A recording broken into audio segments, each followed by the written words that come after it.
그 한덕수 총리의 지시만으로 그 국법상 문서로서의 성격이 없어진다는 근거가 무엇인가요? 피고인 대통령이 지시한 것이 아니고 한덕수 총리의 지시로 했다. 그게 성격이 그렇게 된다는 근거가 무엇인가요? 그거는 제가 12월 7일에 서명을 받으러 왔길래 이 사후 부서 문서라고 해도 이거는 국방부에서 담당자가 작성해서 장관, 총리, 대통령 이렇게 올려야지 부속실장인 자네가 이걸 왜 하느냐라고 제가 좀 나무랐는데 일단 그냥 갖고만 있겠다 이렇게 했기 때문에 저는 한덕수 총리가 그렇게 얘기를 하면 저한테는 물어보지 않아도 당연히 동의할 거라고 생각하고 그래 하지 않았나 하고 생각이 됩니다.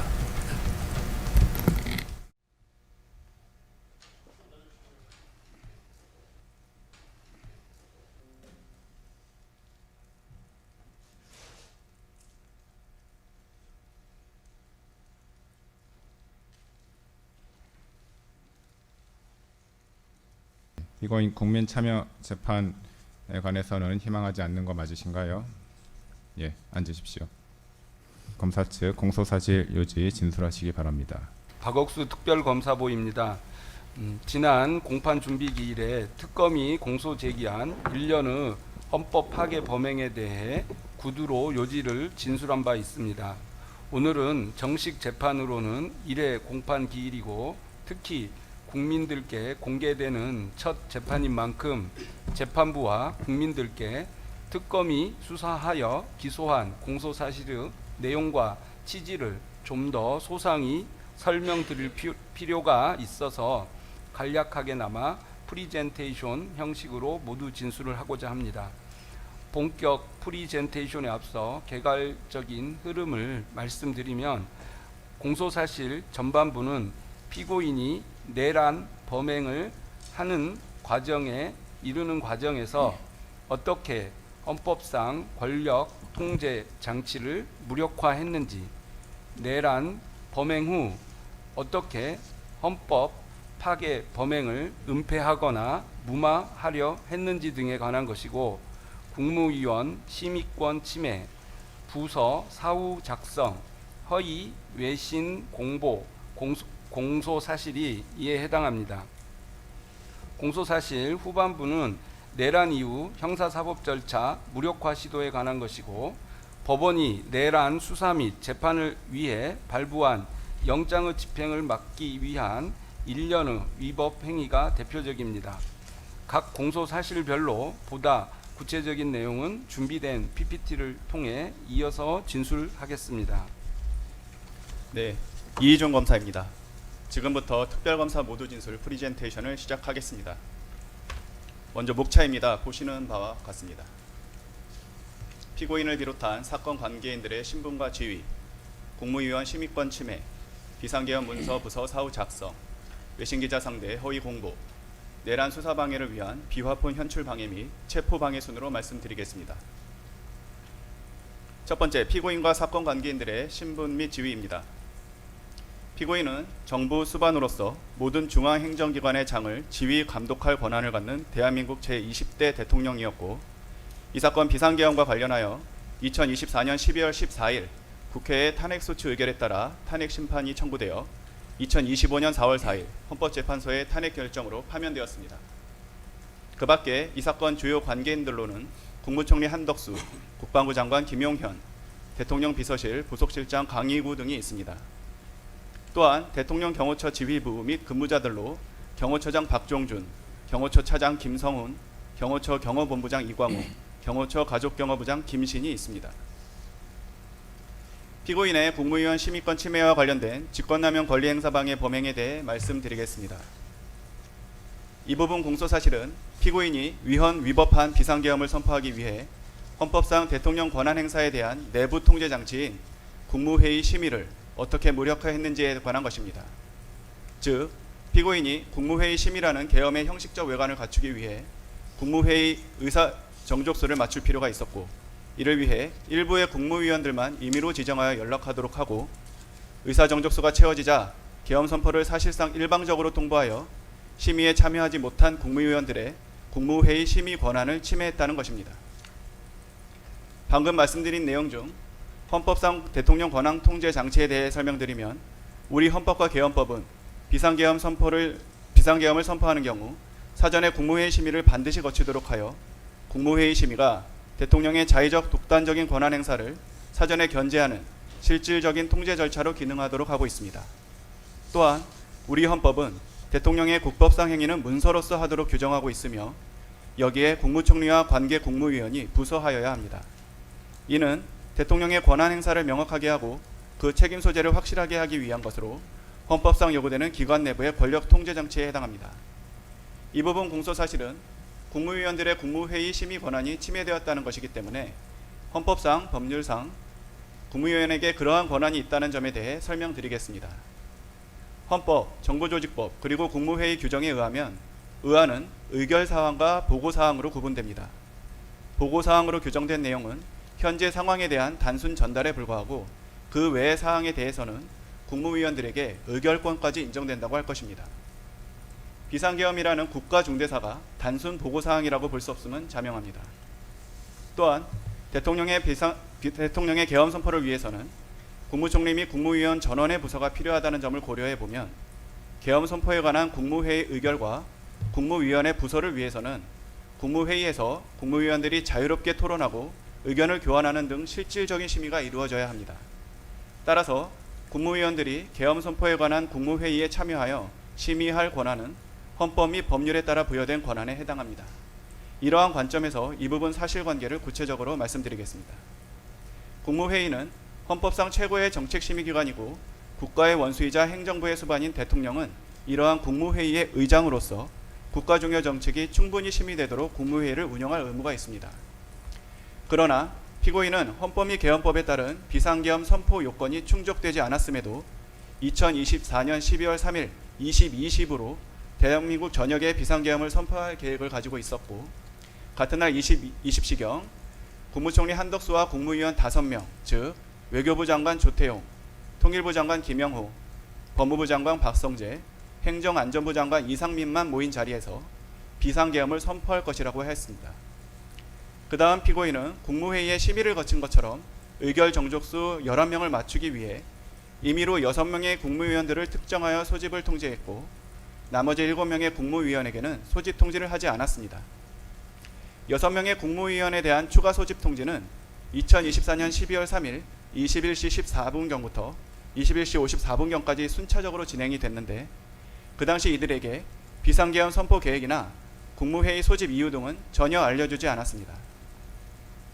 피고인은 2024년 12월 3일 22시 16분경 중소벤처기업부 장관 오영주가 대통령실에 도착해서 국무회의 의사정족수인 11명의 출석 여건이 충족되자마자 일방적으로 비상계엄 선포를 하겠다고 통보한 후 정상적인 심의 없이 약 2분 만에 회의를 종료하고 22시 27분경 비상계엄을 선포하였습니다. 결국 피고인은 이와 같이 비상계엄을 선포하는 데 있어 국무회의 의장으로서 비상계엄 선포 관련 국무회의를 소집하고 주재할 권한을 남용하여 국토교통부 장관 박상우, 산업통상자원부 장관 안덕근, 교육부 장관 이주호, 과학기술정보통신부 장관 유상임, 국가보훈부 장관 강정혜, 문화체육관광부 장관 유인촌, 환경부 장관 김환섭, 고용노동부 장관 김문수, 해양수산부 장관 강도형이 국무회의에서 비상계엄 선포 관련 안건을 심의할 권리 행사를 방해하였습니다. 다음은 헌법상 또 다른 대통령 권한 남용 통제 장치인 문서주의 및 부서제도를 무력화한 것과 관련된 공소사실입니다.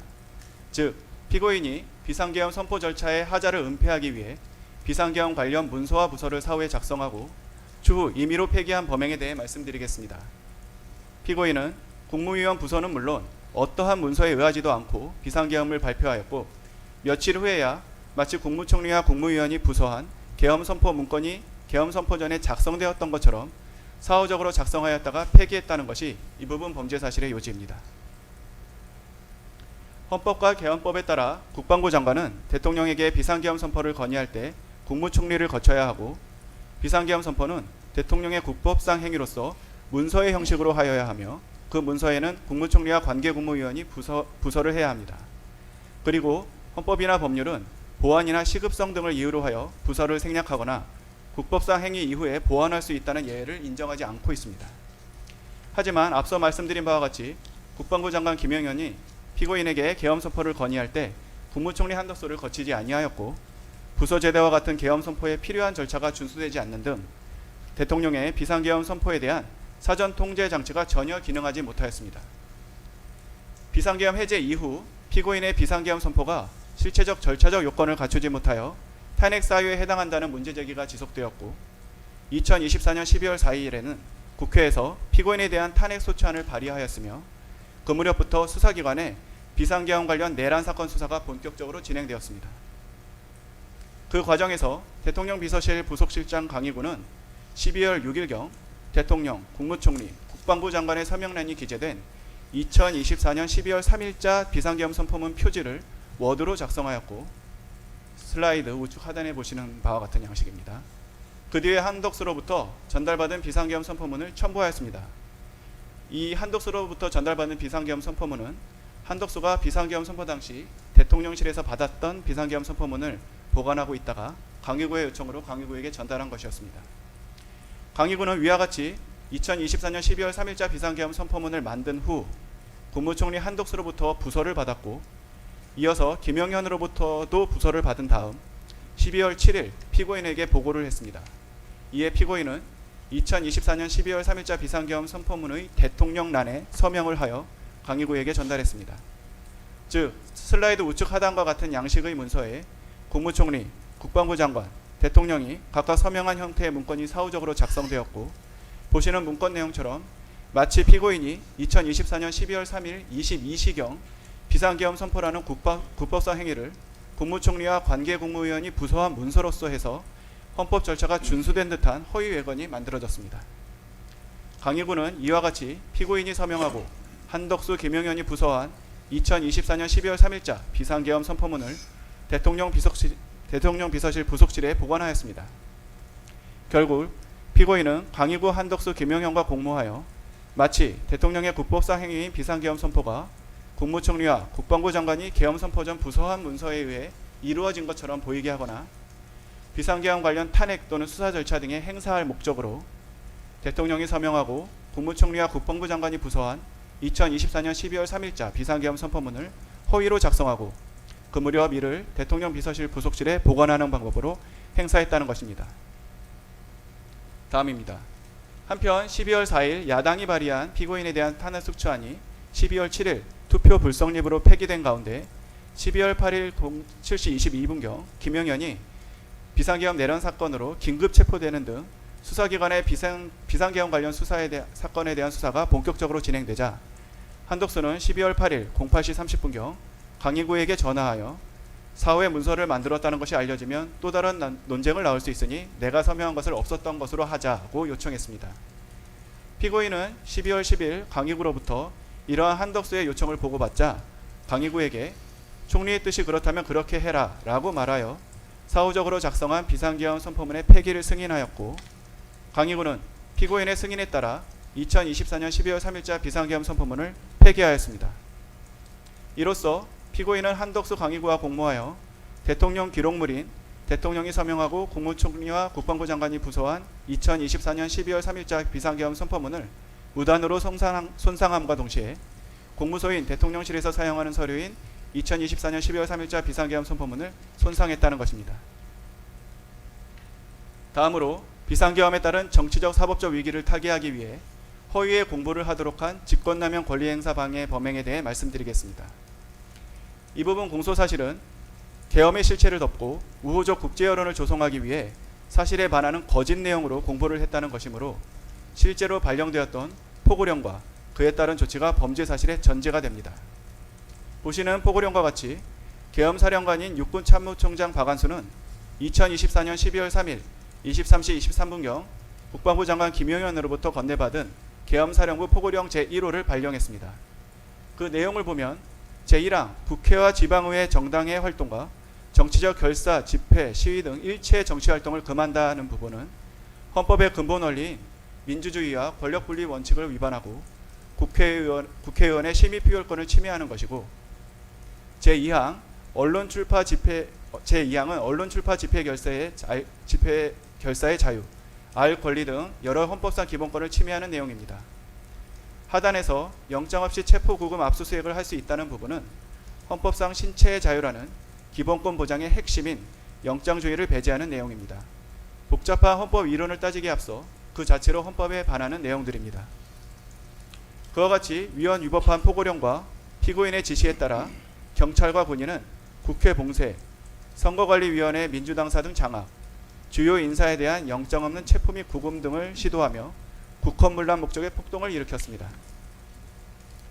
피고인은 비상계엄 해제 이후 비상계엄 관련 내란 사건으로 수사가 임박하고 국회에서도 탄핵소추안을 발의하자 이러한 비상계엄 관련 내란 범행을 정당화할 목적으로 비상계엄이 적법한 절차에 따른 것으로 거짓 홍보하기 위하여 2024년 12월 4일 오후경 대통령실 해외홍보 비서관 겸 외신 대변인 하태원에게 PG, 프레스 가이던스를 작성하게 하고 이를 외신에게 전파하도록 지시하였습니다.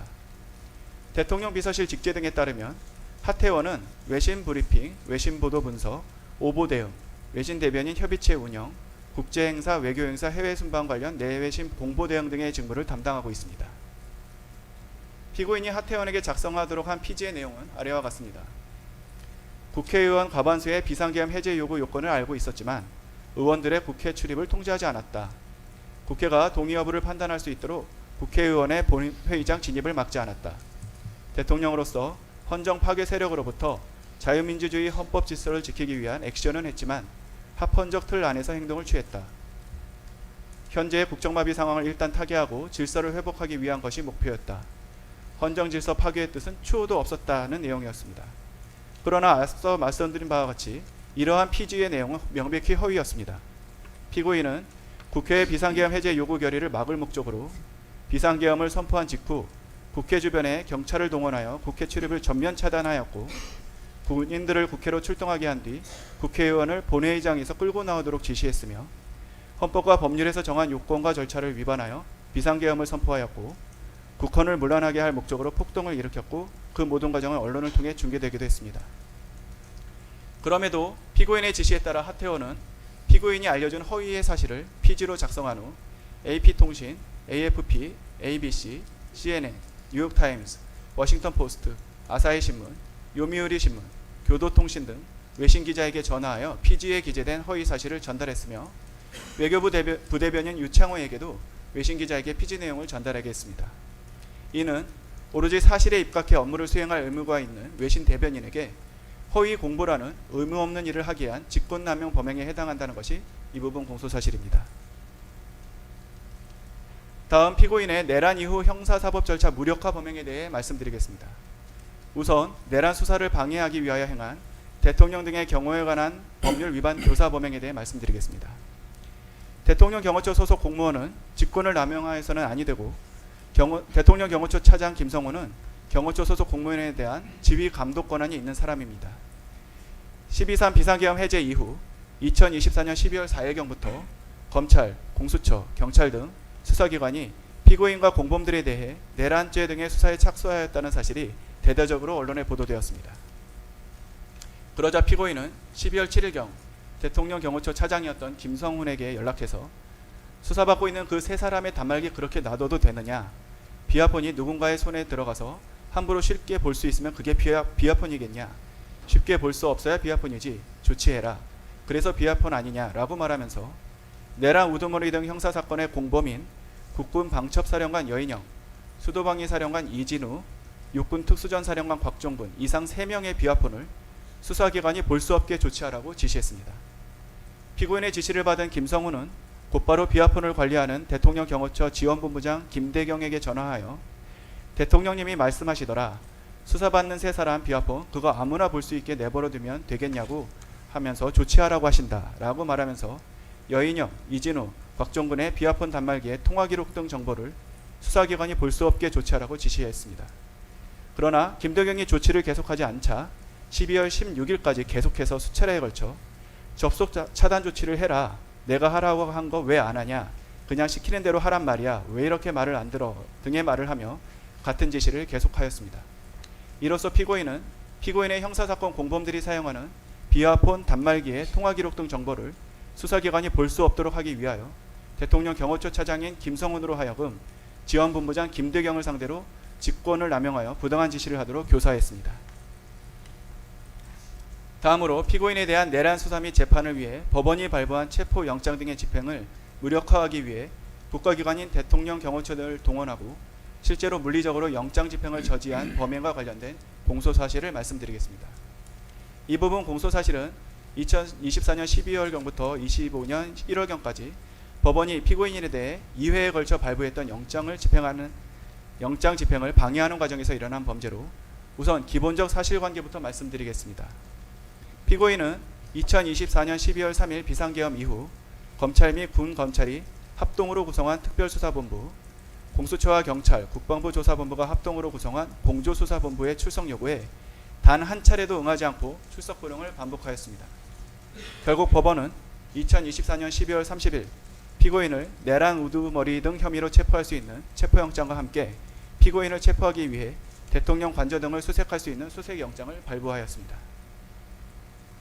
우선 2024년 12월 30일자 체포수색영장 집행과 관련된 특수공무집행방해, 직권남용 권리행사방해, 범인도피 교사 범행에 대해 말씀드리겠습니다. 법원이 발부한 영장을 집행하기 위해 공수처는 2025년 1월 3일경 앞서 말씀드린 체포영장 등의 집행을 시도했습니다. 그러나 피고인은 대통령 경호처 처장 박종준, 차장 김성훈 등에게 공수처는 내란죄 수사권이 없기 때문에 체포영장은 불법이므로 이에 응할 수 없다 라고 하면서 체포영장 등의 집행을 저지하라고 지시했고, 피고인으로부터 체포영장 집행을 저지하고 수사기관을 공관촌 내로 들여보내지 말라는 지시를 받은 박종준, 김성훈은 대통령 경호처 간부 회의 등을 통해 대통령의 방침이라면서 피고인의 지시사항을 전달하고 군경 병력 동원 계획, 차벽 설치 계획 등을 수립하여 영장 집행을 물리적으로 저지하기로 모의했습니다. 2025년 1월 3일 영장 집행이 개시되자 박종준, 김성훈 등은 대통령 경호처에 배속된 제55 경비단과 제33 군사경찰 경호대에 연락하여 병력 증원을 요청하고 대통령 경호처 소속 공무원 등을 동원하여 공관총 1 정문에서부터 대통령 관저 앞에 이르기까지 대형 버스 등을 차벽으로 설치하여 3중의 저지선을 구축하고 차벽 주변에 대통령 경호처 소속 공무원 등으로 하여금 인간 스크럼을 짜게 하는 등의 방법으로 영장 집행 담당 공무원 등의 대통령 관저 진입을 저지하고 그 과정에서 공수처 소속 검사, 수사관 등 영장 집행 담당 공무원을 가로막고 붙잡고 밀치는 등의 유형력을 행사했습니다. 법원이 발부한 영장을 집행하는 것은 재판을 집행하는 것이고 재판에 대한 불복은 법률상 정해진 절차에 의할 수 있을 뿐 개인이 스스로 물리적으로 저지하는 이른바 자력구제는 허용되지 않는 범죄이기 때문에 특검은 피고인의 지시에 의한 위 일련의 행위를 특수공무집행방해로 공소제기했습니다. 특히 피고인이 대통령 경호처 처장 박종준, 차장 김성훈을 통해 경호관들로 하여금 경호와 무관한 영장 집행 방해 행위를 하도록 한 것은 직권남용 권리행사 방해에 해당하는 것으로도 공소제기했습니다. 법관이 발부한 영장으로 국가의 구금시설에 구금하는 것은 형사사법작용에 따른 법 집행이고 경호 대상자의 생명, 신체 및 재산에 대한 위해가 아니므로 이를 저지하는 행위는 대통령 경호법에 따른 경호의 범위를 일탈하는 것으로 허용되지 않기 때문입니다. 또한 피고인이 타인으로 하여금 자신에 대한 체포를 막도록 한 행위는 형법상 범인도피 교사에 해당하는 것으로도 공소를 제기했습니다. 다음 2025년 1월 7일자 체포 수색 영장 등 재판 집행 관련 직권남용 권리행사 방해 범행입니다. 1차 체포영장 등 집행 저지 이후 박종준이 2025년 1월 10일경 특수공무 집행 방해 등 혐의로 경찰 조사를 받는 과정에서 사직서를 제출했고 사직서가 수리되어 김성훈 차장이 처장 직무대행직을 맡게 되었습니다.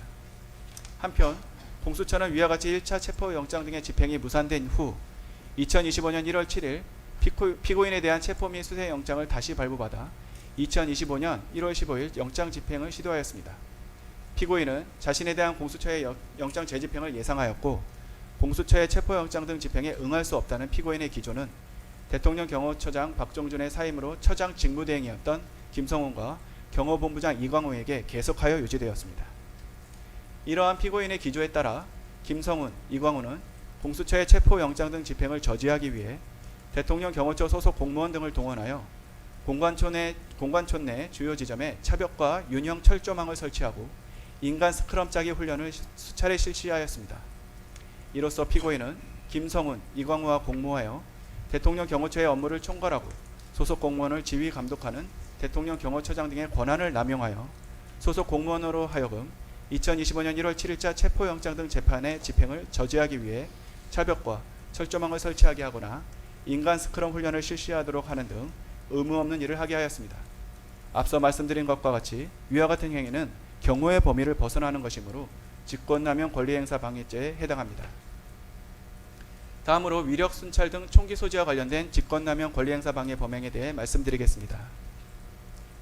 피고인은 공수처의 영장 재집행을 저지하기 위해 2025년 1월 7일경 김성훈, 이광우 등이 참석한 오찬 자리에서 언론에서는 2차 체포영장 집행을 위해 특공대와 기동대가 들어온다고 하는데 걔들 총 쏠 실력도 없다. 경찰은 전무성도 없고 총은 경호관들이 훨씬 잘 쏜다. 경찰은 니들이 총기를 가지고 있는 것을 보여주기만 해도 두려워할 거다. 총을 가지고 있다는 걸 좀 보여줘라 등의 말을 하며 외부에 총기가 잘 보이도록 휴대한 상태에서 순찰을 하여 위력을 보이는 위력 순찰을 하도록 지시했습니다.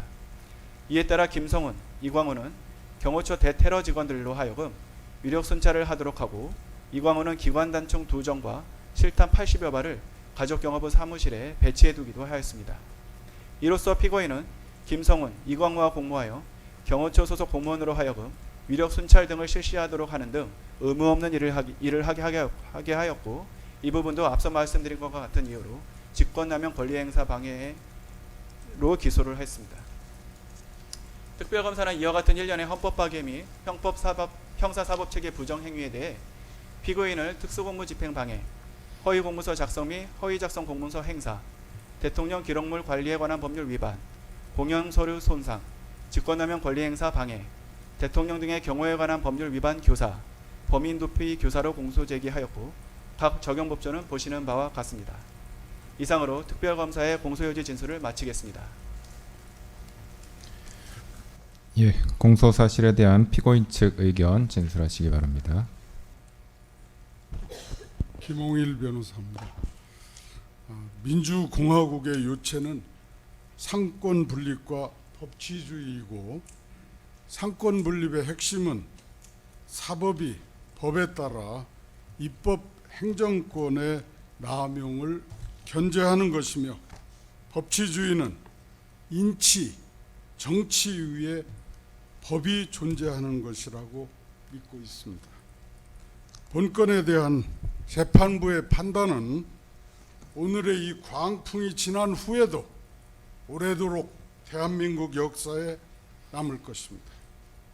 바라건대 사법부야말로 법치주의의 최후의 보루라는 말 그대로 오직 법리와 증거에 따라서 현명하게 재판을 진행해 주시고 판단해 주시기를 먼저 부탁드립니다.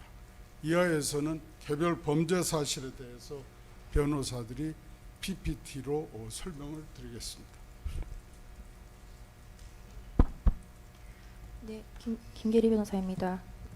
이 사건 공소사실에 대한 변호인 의견 진술하겠습니다. 먼저 공소사실 및 증거에 대한 의견을 개진하겠습니다. 피고인은 대한민국의 대통령으로서 헌정위기와 국정마비의 비상상황에 대해 대통령의 국가긴급권인 비상계엄을 선포하였습니다. 이후 국회의 비상계엄 해제 의결에 따라 비상계엄을 해제하였습니다.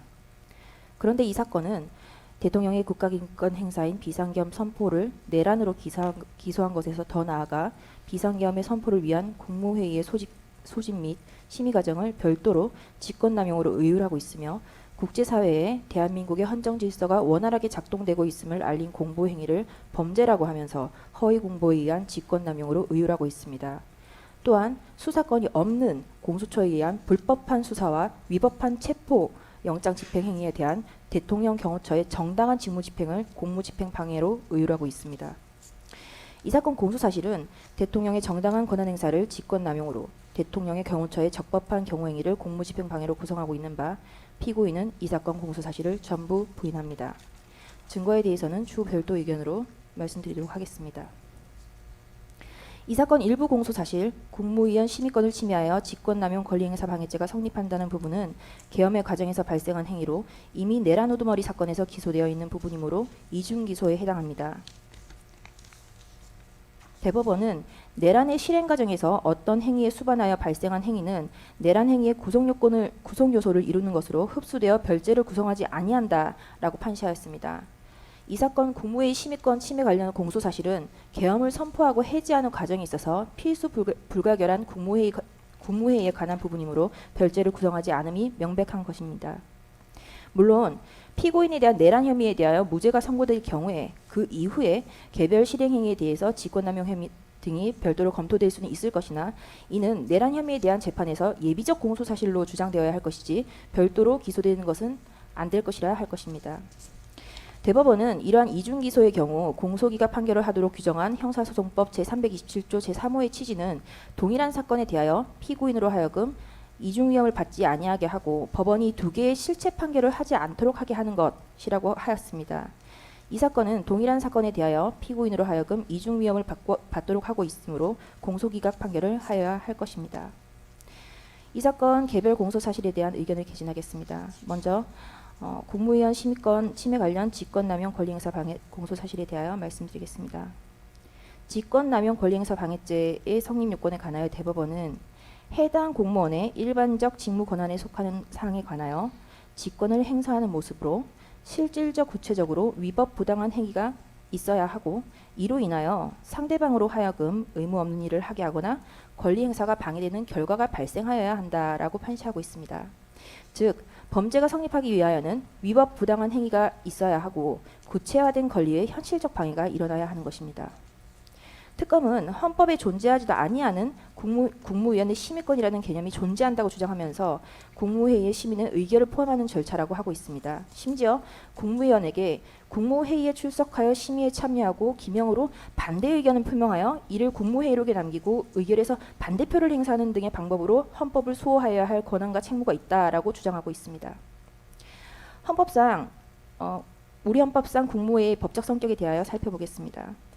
국무회의는 우리 현행 헌법 조문상 명백히 대통령을 보좌하는 심의기관입니다.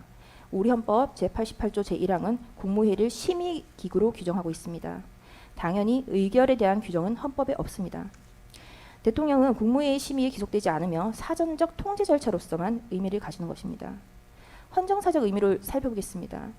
1948년 제1공화국 건국헌법은 대통령제와 의원내각제를 요소를 혼합한 정부 형태를 취하였습니다. 그리고 제2공화국 헌법은 의원내각제 정부 형태를 취하였으므로 국무회의에 해당하는 국무원은 당연히 의결기관이었습니다. 그러나 대통령제를 채택하고 있는 현행 헌법상 국무회의의 법적 성격은 의결기관이 아니라 심의기관인 점은 명백한 것입니다. 정부조직법 제12조는 국무회의에 대해 규정하고 있으나 운영에 필요한 사항은 대통령령으로 정하도록 위임하고 있습니다. 대통령령인 국무회의 규정 제6조에서 효력이 아닌 의사 종족수와 의결 종족수를 정하고 있을 뿐입니다. 즉 헌법기관으로서 국무회의가 규정되어 있음에도 불구하고 헌법과 법률은 국무회의의 심의의 효력에 대해서 전혀 언급하고 있지 않습니다. 헌법이 아닌 법률이 아닌 대통령령으로 국무회의 규정에서 종족수를 규정하고 있을 뿐입니다. 이와 같은 점을 고려해 본다면 국무위원들에게 심의권이라는 구체화된 권리는 인정되기 어려운 것이라고 할 것입니다. 국무회의의 법적 성격에 대하여 헌법재판소는 2003년 헌마 225 결정 이라크 전쟁 파견 동의안 의결 위헌 확인 사건에서 이라크 전쟁 파견 동의안에 대한 국무회의 의결이 헌법 소원의 대상이 되는지 여부에 대한 판단을 하면서 국무회의 성격에 관하여 대통령을 보좌하기 위하여 파병 정책을 심의 의결한 국무회의 의결은 국가기관의 내부적 의사결정 행위에 불과하다라고 하여 국무회의가 대통령을 보좌하기 위하여 존재하는 것임을 명확히 하였습니다. 이 사건 국무회의 심의권을 침해하였다는 직권남용 권리행사 방해죄는 피고인은 직권남용의 고의가 없고 직권남용의 행위가 부존재하며 국무위원의 심의권이라는 개념이 존재하지 않으므로 침해의 결과가 없어서 직권남용의 결과가 존재하지 않습니다. 구체적으로 살펴보겠습니다. 피고인에게는 국무위원들이 심의할 권리를 방해할 인식과 의사가 없었습니다. 즉 범행의 고의가 없었습니다.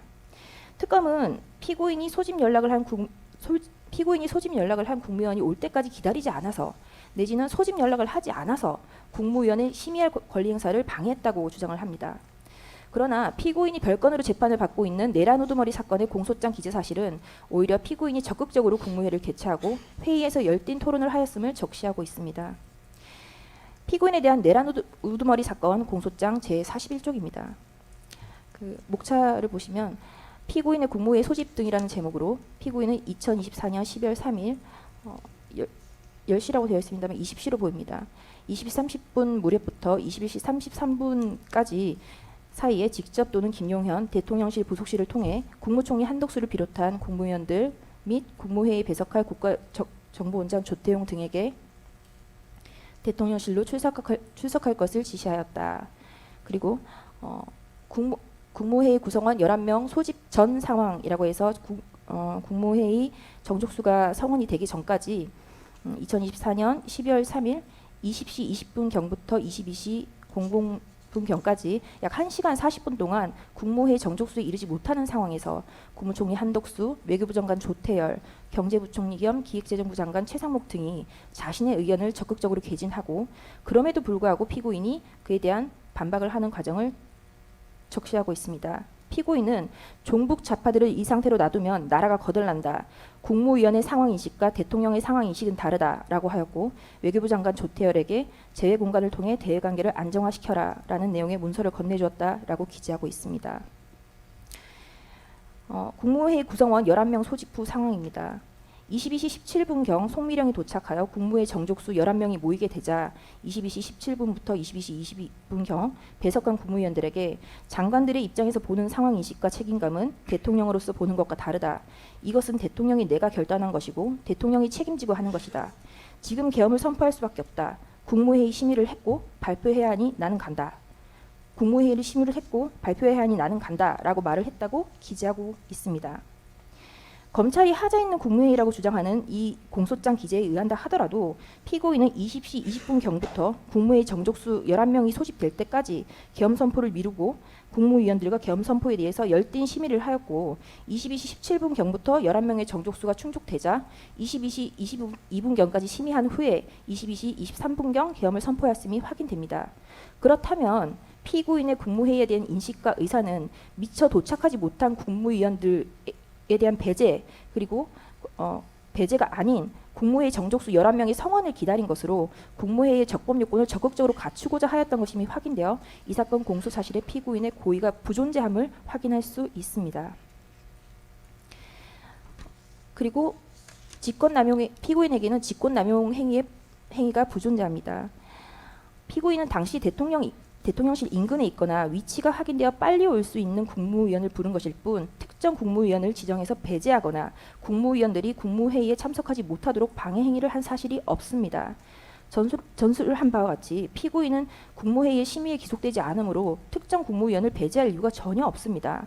또한 참석한 국무위원 전원이 비상계엄에 대해 반대를 하였으므로 유리한 의결을 위하여 특정 국무위원을 배제하였다는 논리 역시 성립될 수 없습니다. 전술하였듯 국무위원들에게 심의권이라는 개념이 존재하지 않으므로 침해받을 권리가 없어 직권남용의 결과가 존재하지 아니합니다. 즉 이 사건에는 피고인의 고의도 남용 행위도 남용의 결과도 없는 것입니다. 그 과거 김영삼 대통령의 긴급재정경제명령 금융실명제의 경우를 살펴보겠습니다. 김영삼 대통령이 1993년 8월 12일 긴급재정경제명령을 발령하기 위한 국무회의를 소집할 때 국무위원들은 일과 후에 퇴근을 준비하던 중이었습니다. 사전의 안건에 대해 전혀 설명을 받지 못하였고 대통령 비서실의 소집 통보를 받았습니다. 국무위원들은 당시 협상이 진행되던 중이던 우루과이 라운드에 대한 중요한 의제가 있다는 말을 듣고 국무회의에 참석하였는데 김영삼 대통령은 국무위원들에게 금융실명제를 전격적으로 시행한다고 일방적으로 통보를 하였고 그대로 국무회의를 종료하고 생방송을 통해 긴급재정경제명령을 발령하였습니다. 국무위원들은 그 구체적인 내용을 대국민 긴급 담화를 통하여 들었습니다. 헌법재판소는 대통령의 긴급재정경제명령 발동에 대한 사법심사를 하면서 특별히 국무회의와 관련한 절차적 하자에 대해서는 전혀 문제 삼지 않았습니다. 즉 국가긴급권의 발령이 검토되는 비상상황에서 절차의 간이와 밀행성의 요청을 인정한 것이라 할 수 있습니다.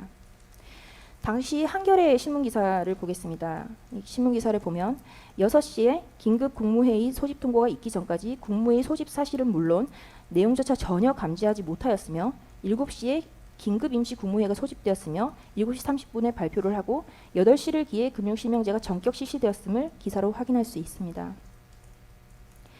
피고인은 2024년 12월 4일 4시 27분 비상계엄 해제 담화에서 국회의 계엄 해제 의결에 따라 계엄을 해제하고자 하나 새벽인 관계로 아직 국무회의 정족수를 채우지 못하였고 국무위원들이 오는 대로 바로 계엄을 해제하겠다고 하였습니다.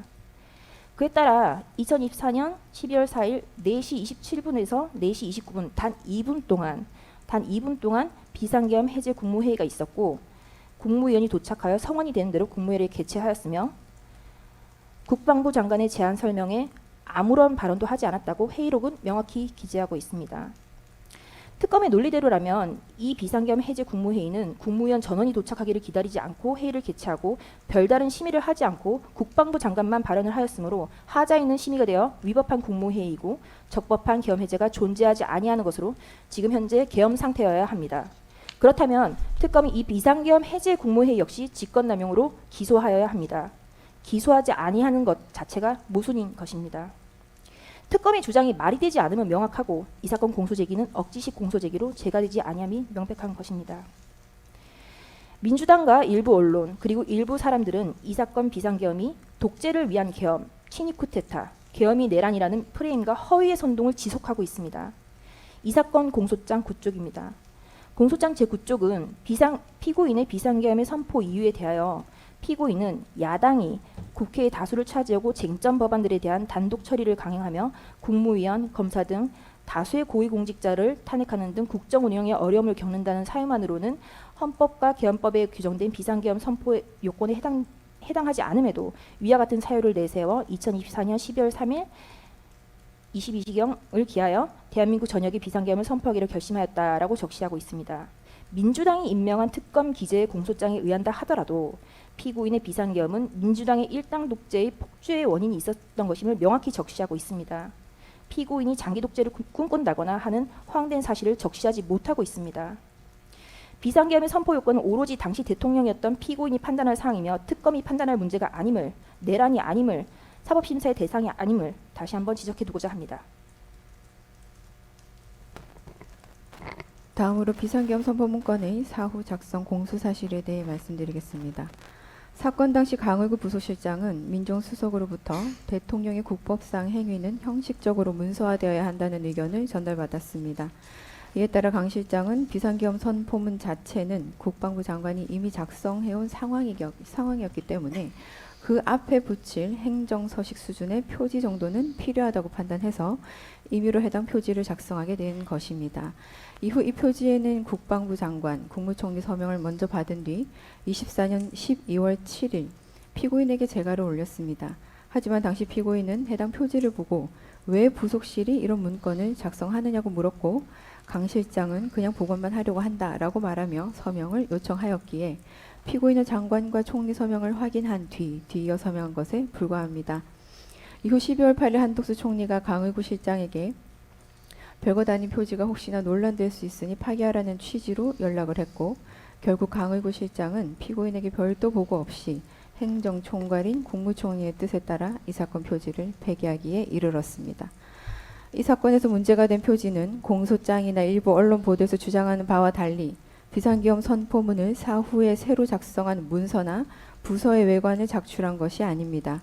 실제로는 국방부 장관이 이미 작성한 비상계엄 선포문이 별도로 존재하고 있었고 강의구 부속실장이 작성한 건 표지 형식의 행정문서에 불과하며 일반적인 부서 형식이나 부서 절차, 권한과도 전혀 맞지 않습니다. 즉 강의구 실장이 선포문의 내용을 새로 작성하거나 기존 내용을 수정한 사실은 전혀 없고 어디까지나 행정상의 표지 문서였던 것입니다. 강의구 실장이 작성한 표지 예시를 보시면 다음과 같습니다. 비상계엄 선포라는 제목, 비상계엄을 선포한다.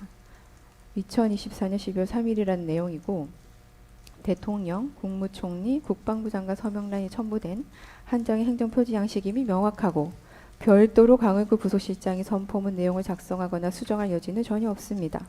이 사건에서 문제가 되는 표지는 바로 이 한 장입니다. 대법원 98도 4350 판결에 따르면 공용서류 무효죄는 공무서에서 사용 중이거나 사용할 목적으로 보관하는 서류, 기타 물건을 그 객체로 삼는다고 명확히 판시하고 있습니다. 따라서 해당 서류의 보관 책임자가 더 이상 공무서에서 사용할 의도 없이 폐기할 목적으로 처분한 경우 그 문서는 더 이상 공용 서류로서의 법적 성질을 가지지 않는다는 것이 대법원의 일관된 입장입니다. 이 사건과 관련하여 한덕수 총리는 강의구 실장이 작성한 표지에 대해 행정 절차상 문제를 지적하면서 폐기하라고 명시적으로 지시했습니다. 그렇다면 대법원 판례 취지를 적용할 때 해당 문서는 폐기 즉시 공무서에서 사용되거나 보관될 예정이었던 서류의 지위를 상실한 것으로 보아야 하고 형법 142조가 보호하는 공용서류에 해당한다고 평가하긴 어렵다고 할 것입니다. 대통령 기록물 관리법 및 공공기록물 관리법에 따르면 기록물이란 공공기관이 업무와 관련하여 생산하거나 접수한 문서를 의미합니다. 따라서 어떠한 문서가 대통령 기록물로 인정되기 위해서는 그 문서가 대통령 또는 대통령 비서실 등의 공공기관이 공식적 업무 수행의 일환으로 생산하거나 접수한 문서여야 합니다. 하지만 이 사건과 같이 강의구 실장이 작성한 표지는 그의 직무 범위와 무관하게 작성된 비공식 문건에 해당할 뿐입니다. 또한 해당 문건에 대통령의 서명이 포함되어 있다는 사정만으로 그 문서가 대통령 기록물로 자동적으로 분류된다고 보기도 어렵습니다. 법이 보호하고자 하는 대통령 기록물은 대통령의 직무 수행과 관련하여 공식적으로 생산된 기록물에 한정되기 때문입니다. 결론적으로 강의구 부속실장이 작성한 그 표지는 공공기관의 업무와 관련하여 생산된 문서에 해당하지 않고 결국 대통령 기록물로도 평가되기가 어렵습니다. 특히 강의구는 대통령 실장 산하의 부속실 소속 공무원으로서 그 직무는 대통령의 일정 관리와 같은 비서적 성격의 업무에 한정되어 있었습니다. 대통령이 국법상 행위와 관련한 중요 정책 문서나 결정사항에 관한 문서를 생산하거나 이를 통제할 권한은 부속실은 전혀 존재하지 않았습니다.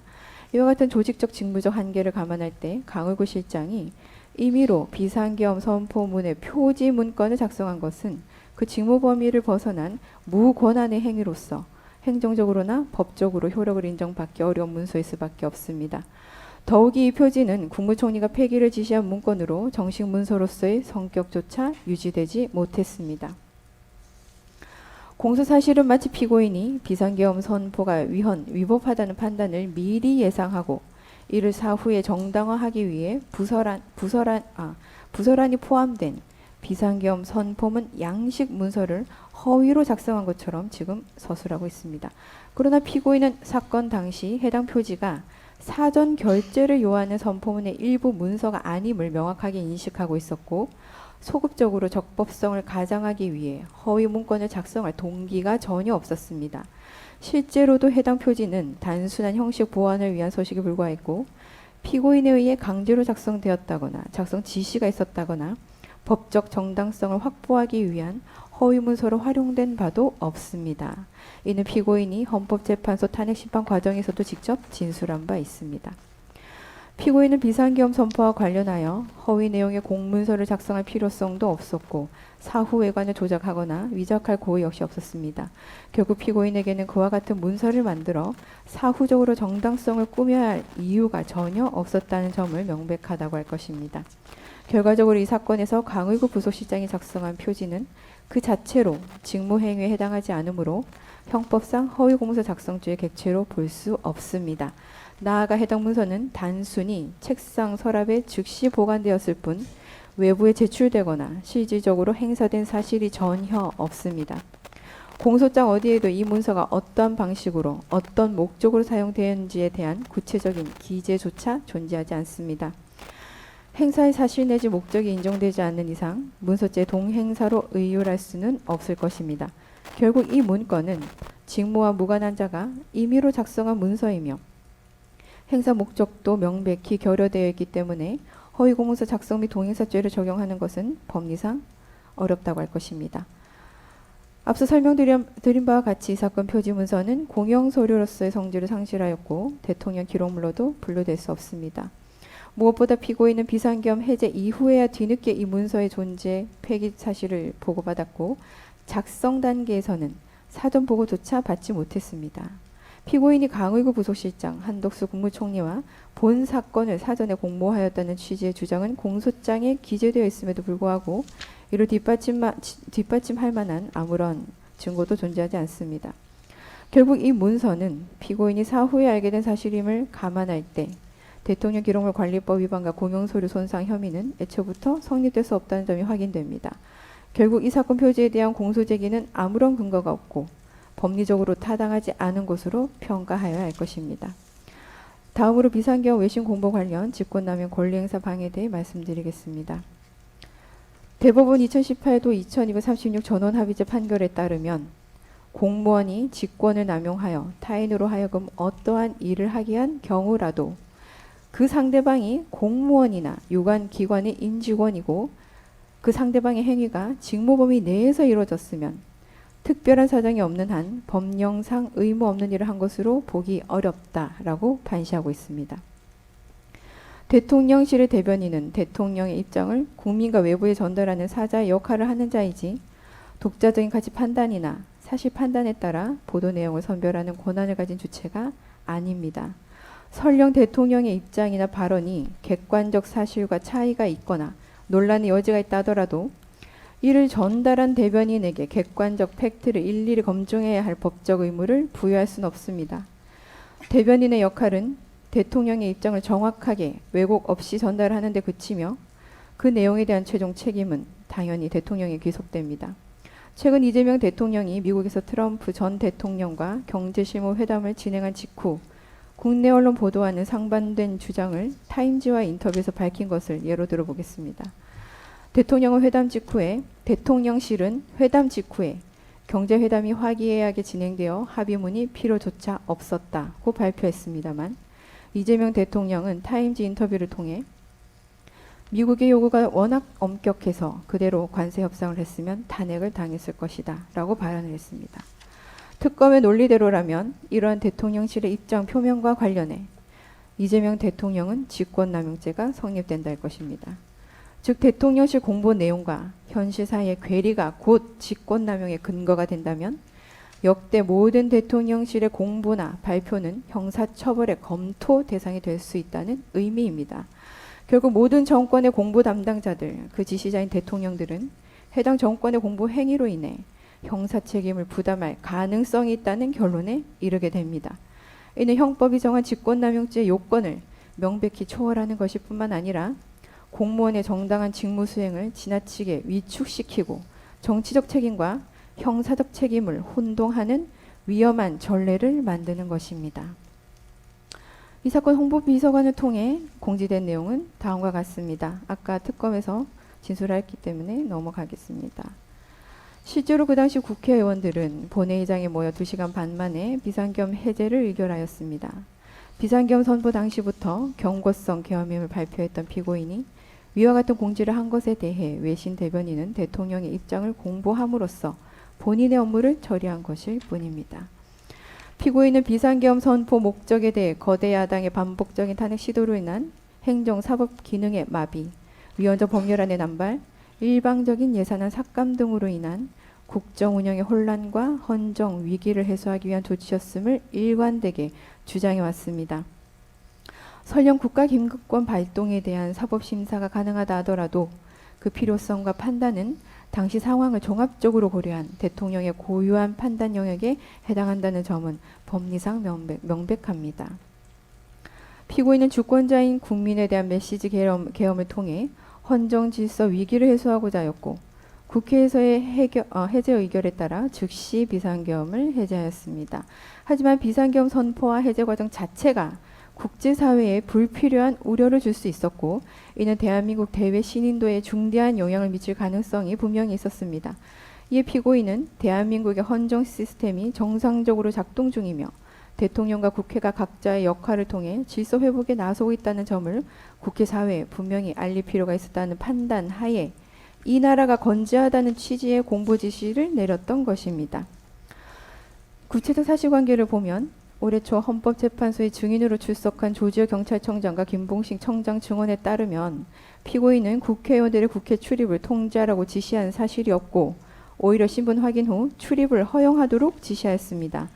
또한 국회 비상계엄 해제 의결을 물리적으로 제지하려 한 정황도 없으며 실제로 국회는 신속하게 해제 의결을 진행할 수 있었습니다. 그리고 당시 군의 투입이 지연되는 상황에서 김봉식 청장은 신분증 확인한 뒤 국회의원과 관계자들의 출입을 승인했고 이 상황은 조지호 청장을 통해 피고인에게 보고되었습니다.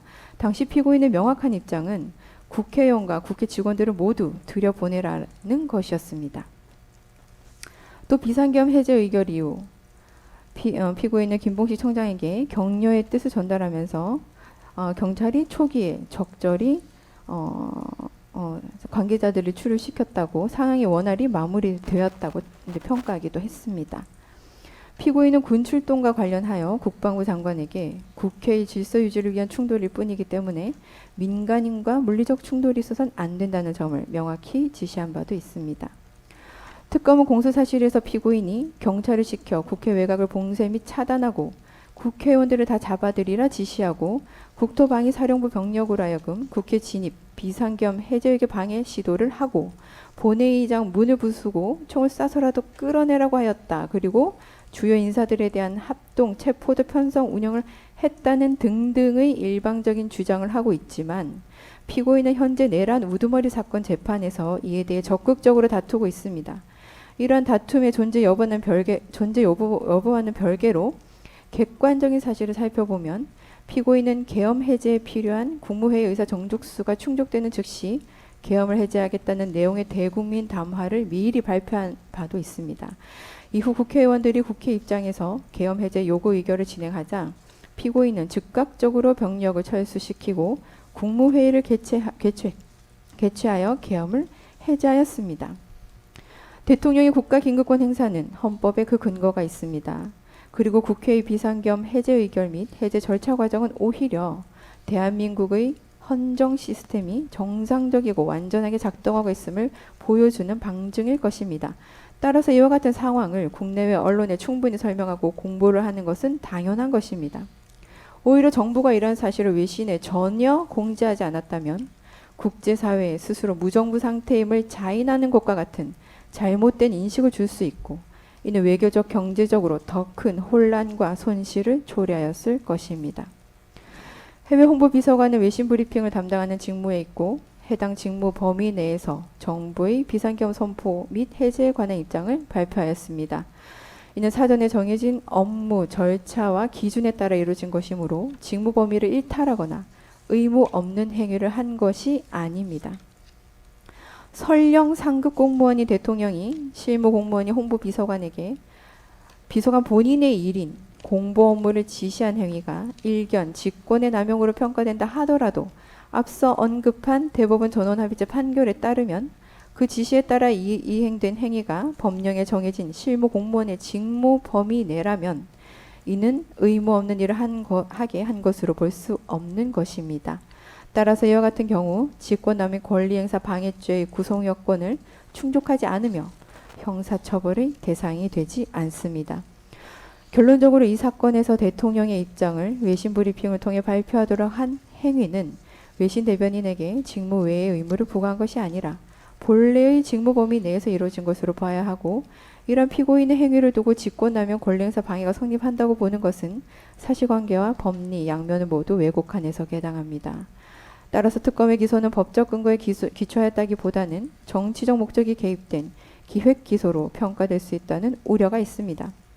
앞선 공소사실들은 비상계엄이라는 단어가 주는 과거의 프레임이 국민의 내면에 집단적으로 소환되어 비실질적인 두려움을 부여하였다는 점, 이러한 두려움을 일부 정치권에서는 철저하게 사법부 길들이기와 지방선거의 활용을 목적으로 이용하려 하긴 하지만 그럼에도 우리 당사자들이 본 법정에서 보고 듣고 판단해야 하는 것은 이 사건 공소사실의 사실관계 그 자체입니다. 재판부께서는 대공무사의 공정함까지는 아니시더라도 법리를 중심으로 최소한 합리적 판단을 해주시길 요청드리는 바입니다. 다음 공소사실로 넘어가도록 하겠습니다.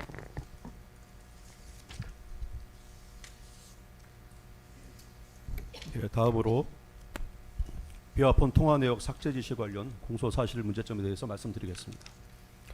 우선적으로 말씀드리는 건 이 사건 범죄 사실은 공소장 기재 자체로도 아무런 범죄가 성립되지 않는다는 것입니다.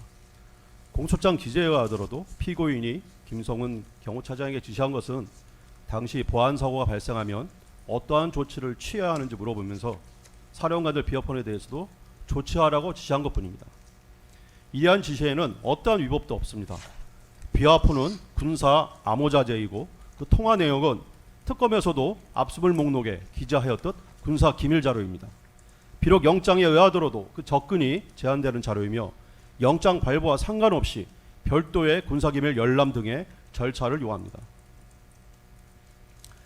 당시 계엄 직후 언론에도 보도됐듯이 전 국정원 제1차장 홍장원에 의해서 비화폰이 외부에 노출되는 보안 사고가 발생을 하였습니다.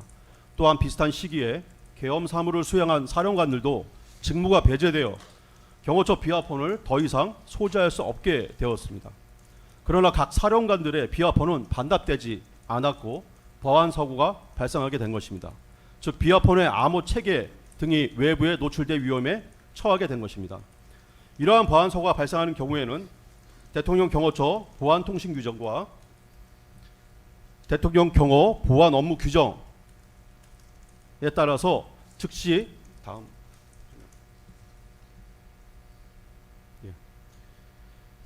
인가를 해제하고 인가제의 접근을 막으라는 조치를 취해야 합니다.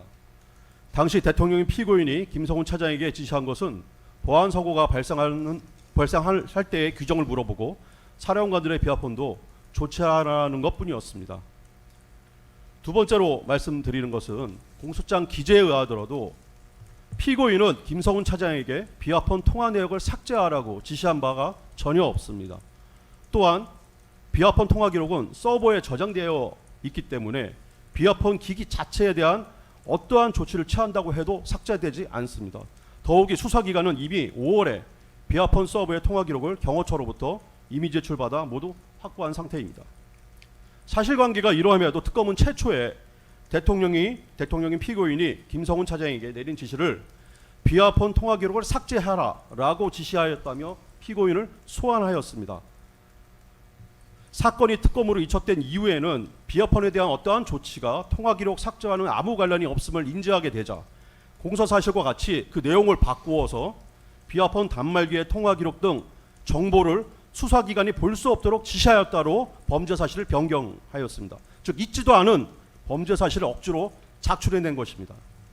세 번째로 말씀드리는 것은 특검의 공소장 기재 사실을 그대로 인정한다 가정해도 피고인에 대한 범죄가 성립되지 않습니다. 대법원 판례에 의하면 직권남용 권리행사 방해죄는 실제로 공무원이 위법 부당한 행위를 한 경우에 성립되고 또 결과도 발생해야 됩니다. 이를 교사한 경우도 마찬가지입니다. 공소장 기재에 의하더라도 단말기에 대한 어떠한 조치가 이루어져서 수사기관이 적법한 절차에 의하더라도 이를 볼 수 없는 사태가 발생한 바가 전혀 없습니다. 피고인으로부터 지시를 받은 김성훈 차장 역시 부하에 지시를 내릴 때 통화 기록을 삭제하라거나 수사기관이 볼 수 없도록 하라는 지시가 아닌 보안 규정 등에 따라 피고인 취급인가를 상실한 자들이 비화폰에 접근할 수 없도록 원격 로그아웃 등의 암호자재 취급인가 해제 조치를 하라는 지시였을 뿐입니다. 그러나 이 지시를 받은 부하 김대경은 당시 내란몰이 상황에서 자신에게 불이익이 갈까 두려워 김성훈 차장의 합법적인 지시조차 이행하지 않은 것입니다. 김성훈 차장에 대한 구속영장이 서부지방법원에서 기각된 이유도 이와 같습니다. 이에 대해 특검은 형법상의 일반적인 직권남용죄는 대법원 판례와 같이 위법한 결과 발생을 유하지만 대통령 경호법에서 정한 직권남용죄는 경호관들이 총을 들고 다니기에 위험성이 큰 만큼 입으로 내뱉는 순간 기소가 된다는 황당한 주장을 적부심에서 한 바 있습니다. 이러한 법리 주장이 법에 무죄한 일반인이 아닌 검사의 입에서 나왔다는 것도 황당할 따름입니다. 결국 특검의 주장에 의하더라도 피고인이 지시는 하였지만 김성훈 차장도 위법 부당한 지시를 부하 직원에게 한 바가 없고 또 위법 부당한 결과가 발생하지도 않은 것인데 이는 실패한 교사로 처벌될 수 없습니다. 이 사건 공소장 기재를 그대로 이해하면 수사기관은 적법 절차와 상관없이 수사를 하다 우연하게 취득한 기밀자료나 암호자재 또 마음대로 열람 등사할 수 있다는 것이고, 그러한 행위를 막는 것이 범죄 행위라는 것입니다. 오히려 법에서 정한 절차에 의하지 않은 수사기관의 열람 등사가 불법인데도 말입니다. 특검은 이 사건에서 대통령 경호처 비화폰 통화 기록을 불법적인 방법으로 취득하였고, 이를 바탕으로 김성훈 차장을 신문하여 이 사건 범죄 사실을 추가하였습니다. 잠깐 기다려 주십시오. 이상과 같이 비화폰 관련된 피고인의 교사 범죄 행위는 공소장 기재 자체로도 죄가 되지 않습니다. 다음. 예, 넘어주십시오. 예, 넘어가십시오. 예.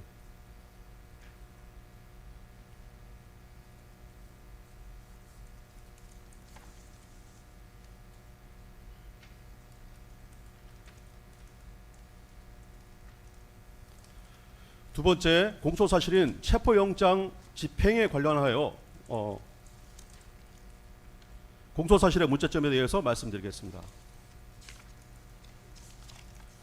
두 번에 걸친 체포영장 집행에 관해서 피고인 측은 공수처의 수사, 영장의 청구, 영장의 발부, 영장의 집행 전 과정이 모두 불법이라고 주장을 한 바 있는데, 이에 대해 공수처와 특검은 일관되게 법원이 일단 영장을 발부하였으니 공수처의 수사권이 인정된 것이고, 법원의 영장 발부도 적법하고, 집행에 대해서도 어떠한 방해 행위도 하지 말아야 한다는 주장입니다.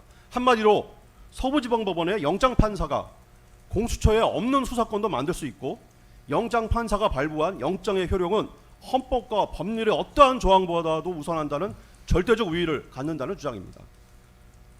공수처의 체포영장 집행과 관련해서 가장 우선적으로 드리는 부분은 공수처는 대통령에 대한 내란죄 수사권이 없다는 것입니다. 공수처법 제2조 3호나 4호에 의하더라도 수사권이 없으면 명백합니다. 이에 대해 공수처는 이러한 변명을 합니다. 공수처가 수사를 할 수 있는 대통령에 대한 직권남용죄를 수사하다 보니 내란죄를 인지하게 되었고, 따라서 4호에 관련된 관련 범죄로 보아야 한다는 것입니다. 그러나 대통령은 헌법 제84조에서 내란 외환이 아니면 형사소출을 받지 아니하고, 형사소출은 수사를 전제로 한 것이어서 수사를 해서도 안 됩니다. 더욱이 강제수사는 말할 것도 없습니다. 수사를 할 수 없는 직권남용죄를 수사하였다는 것도 불법이고, 수사를 하다가 내란죄를 인지하였다는 것도 불법입니다. 따라서 공수처는 당시 대통령인 피고인에 대한 내란죄 수사권이 없음에도 수사를 한 것입니다.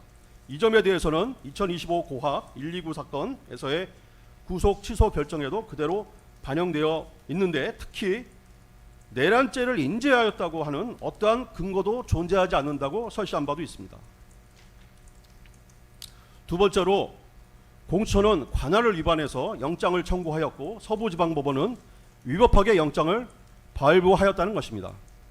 내란죄, 직권남용죄 등은 모두 공수처가 직접 기소할 수 있는 사건이 아니고, 사건 조사가 완료되면 기소를 위해 서울중앙지방검찰청으로 사건을 이첩해야 하며, 서울중앙지방검찰청의 영장청구법원은 서울중앙지방법원입니다. 한마디로 공수처는 영장 발부가 가능한 법원을 찾아 법원 쇼핑을 한 것입니다. 공수처는 과거 중앙지방법원에 영장을 청구하여 기각을 당하자 그 사실을 숨기고 다시 서부지방법원에 청구했다는 의혹도 받고 있는 상태입니다. 이런 청구에 대해 서부지방법원은 관할 위반으로 영장 청구를 기각했어야 하나 발부하였고, 더욱이 형사소송법 110조, 111조 적용을 예외로 한다는 입법적 기재까지 하는 불법을 저질렀습니다. 세 번째로, 영장 집행 과정에서 공수처는 법에서 정한 영장을 제시하는 절차를 이행하지도 않았습니다. 법과 판례에서 정한 영장 제시 예외 사유인 급속을 요하는 때가 아님에도 불구하고 영장을 제시하지도 않았습니다. 네 번째로, 공수처는 영장에 기재되지도 않은 군사시설 보호구역을 수색하였고, 이를 거부하는 경호처 간부들을 특수공무집행 방해로 입건한 것입니다. 체포 수색 영장에 기재된 장소는 서울 용산구 한남대로 128-24였습니다. 그러나 공수처가 관저촌 출입문을 부수고 들어온 곳은 한남동 726-81대였습니다. 수색영장에 기재되지도 않은 군사시설 보호구역 시설물을 부수고 쳐들어온 것입니다. 이에 대해 구속영장 적부심에서 판사가 이 점에 대해서 특검 측의 의견은 어떤가라고 묻자 특검 측은 황당하게도 도저히 법조인 입에서 나올 수 있는 말이라고는 생각하지도 못할 체포영장이 발부된 이상 체포를 위해 어떤 곳이든 상관없이 마음대로 수색할 수 있다라는 답변을 하였습니다. 대법원은 영장 해석에 있어 피의자에게 불리한 확장 해석, 유추 해석은 허용될 수 없다는 것이 분명한 태도입니다.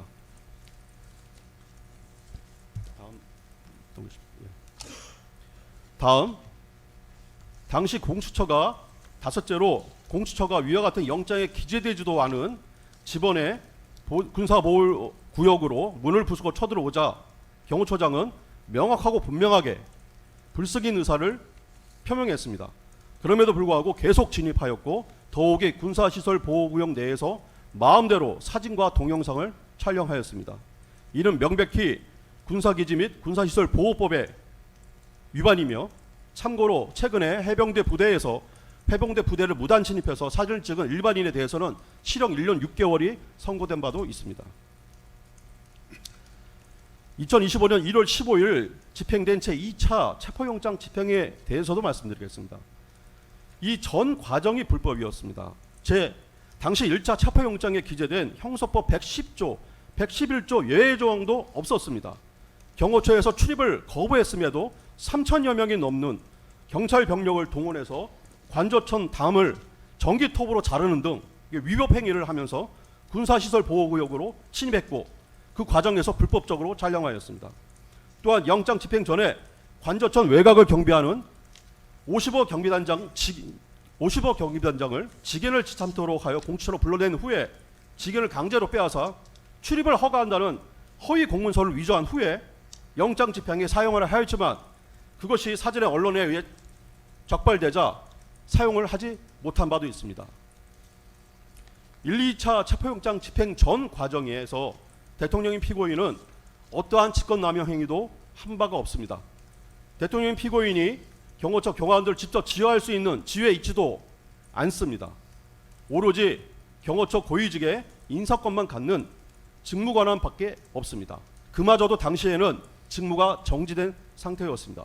경호처의 경호활동은 자체적으로 결정하고 판단하는 것이지 대통령인 피고인이 구체적인 지시를 하였다는 것은 상식에 부합하지도 않습니다. 지금까지 모든 공소사실의 문자점에 대해서 의견을 말씀드렸습니다. 이와 더불어 아까 좀 전에 말씀드렸듯이 이 사건 기소는 공소장 1번주의에 반하는 기소입니다. 즉 내란, 다음 넘겨주십시오. 내란 혐의로 기소한 것은 이종 기소에 위법이 있다 할 것입니다. 실제로 2025 고합 129 사건에서 이 사건 공소사실과 관련된 사안들이 현재 심리되고 있습니다. 또한 실체관계를 살펴보아도 이 사건 범죄들은 성립될 수 없음은 당연하고 따라서 피고인에게 무죄 또는 공소기각의 판결을 내려주시기를 부탁드립니다.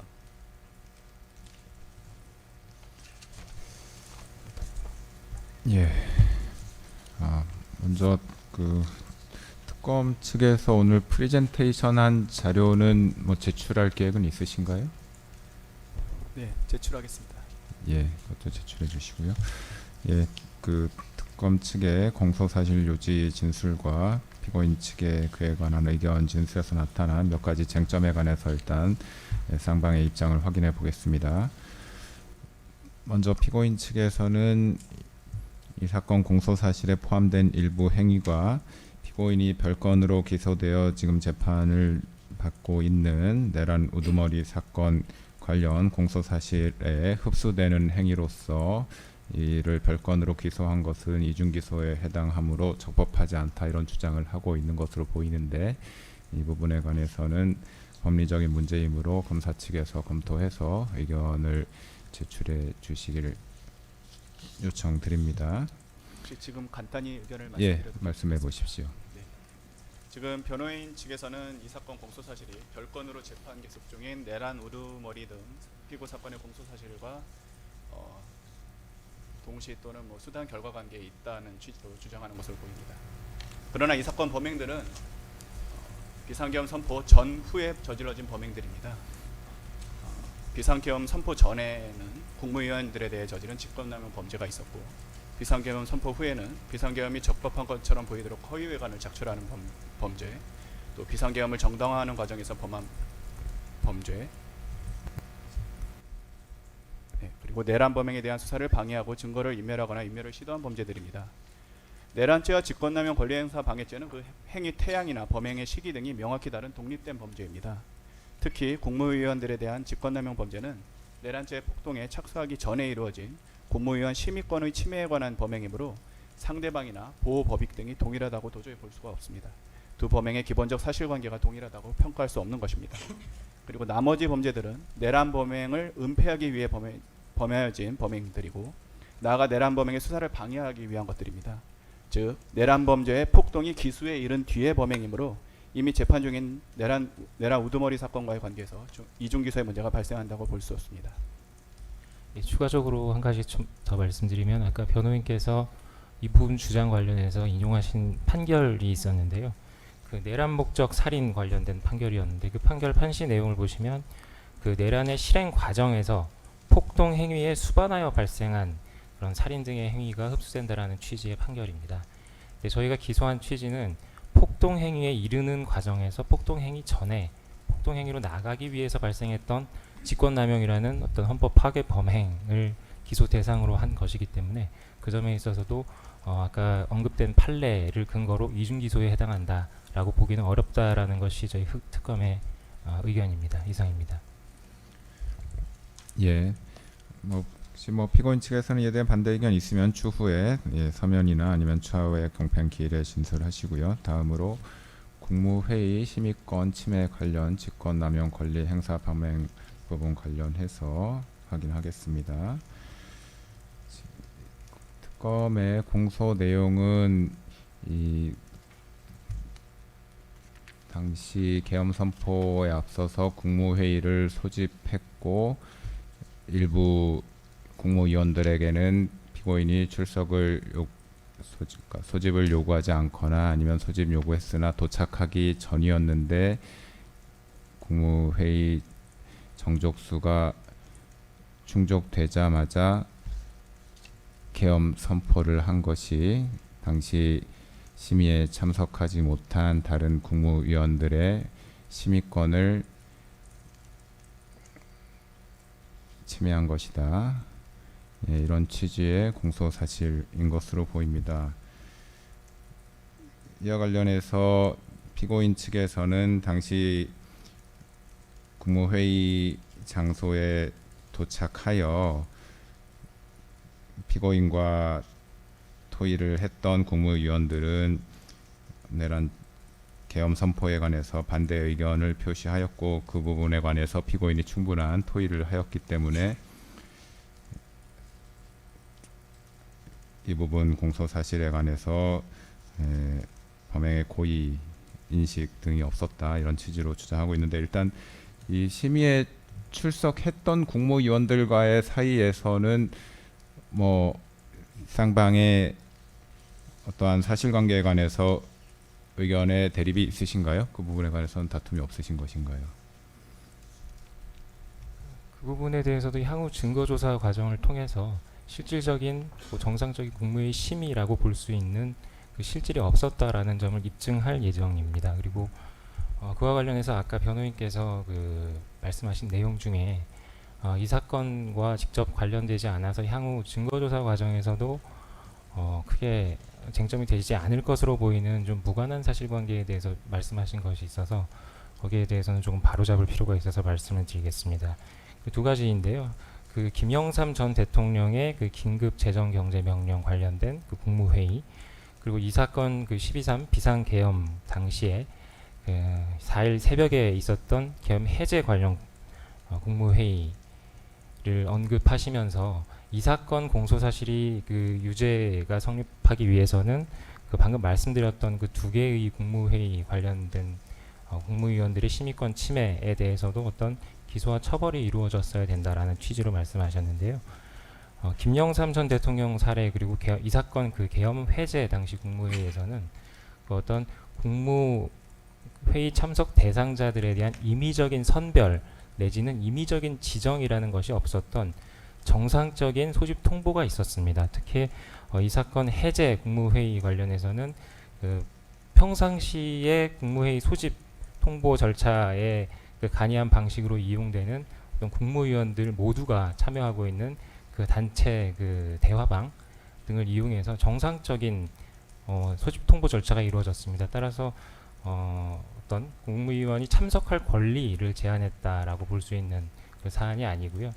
실제로 그 각 국무위원들의 사정에 따라서 참석 여부가 결정이 되는 것이고 일부 국무위원들이 참석하지 않았다라고 해서 이 사건과 동일한 맥락에서 볼 수는 없습니다. 따라서 이 사건과는 무관하고요. 그 점 미리 바로 잡아드리고요. 나머지 국무회의 심의권 침해, 그 직권남용의 고의 관련해서는 이 증거조사를 통해서 저희가 입증할 부분이기 때문에 향후 의견서 제출 그리고 증거조사 과정에서 충분히 주장 입증하도록 하겠습니다. 이상입니다. 예, 다음으로 비상계엄 선포 절차의 하자 은폐를 위한 범행 관련 부분에 관해서 확인하겠습니다. 먼저 그 강의구 부속실장이 작성하였다는 비상계엄 선포 문건이 변호인 측에서 제시하면서 말씀하신 표지에 해당하는 문서다. 이 부분에 관한 특검의 의견은 어떻습니까? 구체적으로 강의구 실장이 작성했던 문건은 표지가 맞고요. 다만 그 표지와 한덕수 총리가 가지고 있었던 계엄 선포 당시에 배포된 계엄 선포문이 결합돼서 하나의 그 헌법상의 사후 부서문 또는 그 대통령의 국법상 행위를 문서로 해야 한다고 할 때 그 문서로 완성되었다라는 것이 저희 그 공소사실 취지이고요. 그런 취지에서 변호인 측에서 말씀하신 의견에 대해서는 동의하기 어렵습니다.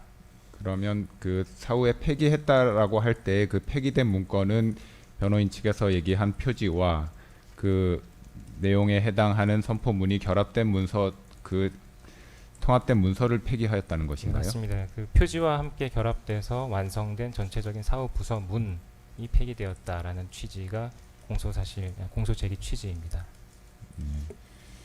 그리고 피고인 변호인 측에서는 이 당시 강의구 실장이 작성해서 부서 받은 문서가 그 전에 한덕수 총리가 폐기 지시를 했기 때문에 그 자체로 국법상 문서로서의 성격을 잃어버린 것이기 때문에 나중에 물질적으로 그 문서를 파쇄한 행위는 범행에 해당하지 않는다라는 취지로 주장을 하셨는데 맞습니까?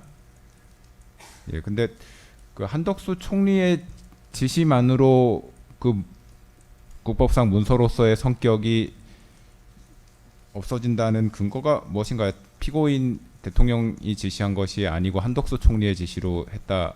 그게 성격이 그렇게 된다는 근거가 무엇인가요?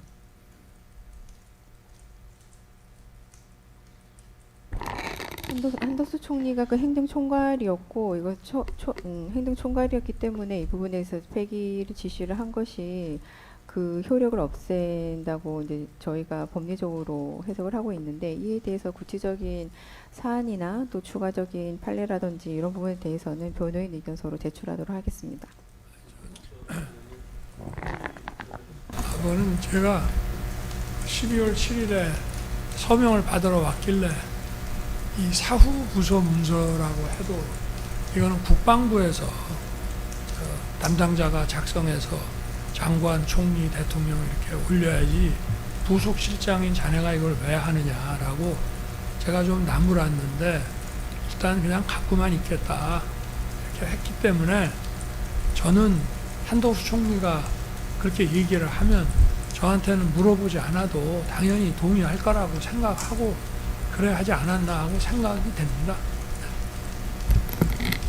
예, 피고인 측 의견은 확인했고요. 다음으로 그 방금 말씀드린 그 비상계엄 선포 문건을 강의구 부속실장이 그 사무실에 보관하였다라는 행위가 행사에 해당하지 않는다라는 취지로 피고인 측에서는 주장을 하고 있는데 그 부분에 관한 특검 측 의견은 어떻습니까? 그 공문서의 보관이나 비치만으로도 행사가 될 수 있는 경우가 있다라는 것은 그 확립된 판결 예이고요. 이 사건에서는 이 공문서가 이 사후 부서문이 작성될 당시에 이미 이 사건 내란 관련된 재판과 그리고 탄핵 소추 절차 등이 진행이 되고 있었고, 그런 그 사법 절차에서 이런 헌법적인 요건을 충족하였는지 여부는 당연히 쟁점이 될 것이었기 때문에 사용이 예정되어 있는 문서였습니다. 그런 측면에서 사용을 위해서 보관하고 있는 행위 자체가 행사라는 것이 저희 특검 기소 취지이고요. 이 부분 관련해서는 향후 별도 의견서를 통해서 보다 정치하게 말씀을 드리도록 하겠습니다. 한 가지 추가로 말씀드리면요. 계엄 직후에 벌써 사전에 그 부서가 없었다는 것은 널리 알려진 사실입니다. 따라서 12월 7일이나 8일에 마치 사전에 부서가 있었던 것처럼 그런 허위 외관을 작출할 어떤 이유도 필요도 없었던 점을 먼저 꼭 말씀드리겠습니다. 예, 다음으로 외신 공보 관련 직권남용 권리행사 방해 공소사실 관련해서 확인하겠습니다. 예, 피고인 측에서는 이 외신 공보를 담당한 대변인의 역할이 대통령의 입장을 보조하여 대통령의 직무집행을 보조하여 공보라는 사실행위만 담당하는 지위에 있기 때문에 그에 대해서 어떠한 대통령의 지시가 있었고 공보관이 보도를 하였다 하더라도 직권을 남용하였거나 권리행사가 방해된 것이 아니라는 취지로 주장을 하는 것으로 보입니다. 맞습니까?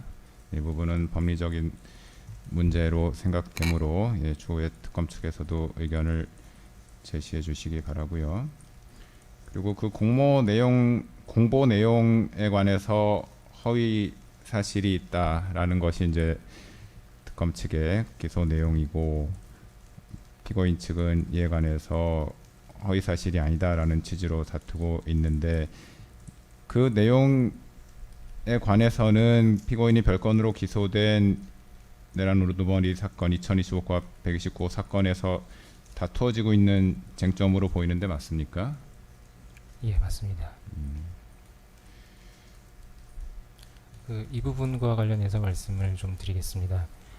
말씀하신 대로 내란 우두머리 등 사건의 쟁점과 이 부분 공소사실의 쟁점이 겹치기 때문에 이 사건 재판에서 어느 범위까지 증인 신문이 이루어져야 하는지가 이 사건 신속한 재판의 관건이라고 생각을 하고요.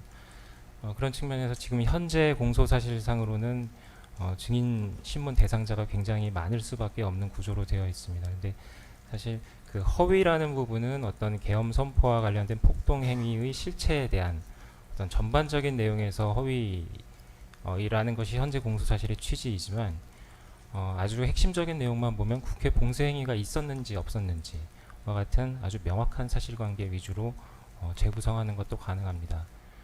가령 국회의장이라든가 유력 정치인들이 국회 담을 넘어서 들어갔던 그 당시 상황이 국회의 봉쇄가 에 의한 것이 아니었는지 등에 관한 기본적인 사실관계만 확인하면 명확한 허위 부분이 입증이 될 수 있는 부분이라서요. 그 부분은 향후 재판 진행 상황에 따라서 특검에서 증인 수를 최소화하고 필요하면은 공소사실도 조금 더 축약하는 방식으로 신속한 재판 진행을 위해서 최대한 노력할 예정입니다. 이상입니다. 예, 재판부에서도 그 다른 사건에서 주요 쟁점으로 다루어지고 있는 부분에 관해서는 아직 피고인 측의 증거 의견을 확인하지는 않았습니다만 특검 측에서 말씀하신 것처럼 그 다른 사건의 증거조사 결과를 참고해서 그 해당 사건의 증인신문 녹취록을 증거로 제출한다든가 하는 방식으로 증거조사를 신속하게 진행할 수 있지 않을까 하는 생각을 갖고 있어서 가능하면 그런 부분들 그런 쟁점이 있는 공소 사실에 관한 입증은 입증 순서상으로 좀 나중에 하는 방향으로 그렇게 진행할까 합니다. 예, 특검에서도 같은 계획을 가지고 있습니다. 피고인 측에서도 그 부분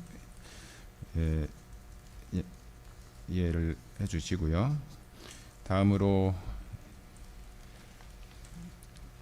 비화폰 관련된 직권남용 범행 관련 공소사실 부분에 관해서 확인을 하겠습니다. 공소사실에는 피고인과 그 대통령 경호처 김성훈 차장 간의 그 통화 내용이 직접 인용의 형식으로 대화가 기재되어 있는데, 일단 피고인 측에서는 이러한 내용의 대화가 있었다는 사실 자체는 인정하시는 건가요? 아니면 그 대화 내용 자체를 다투시는 건가요?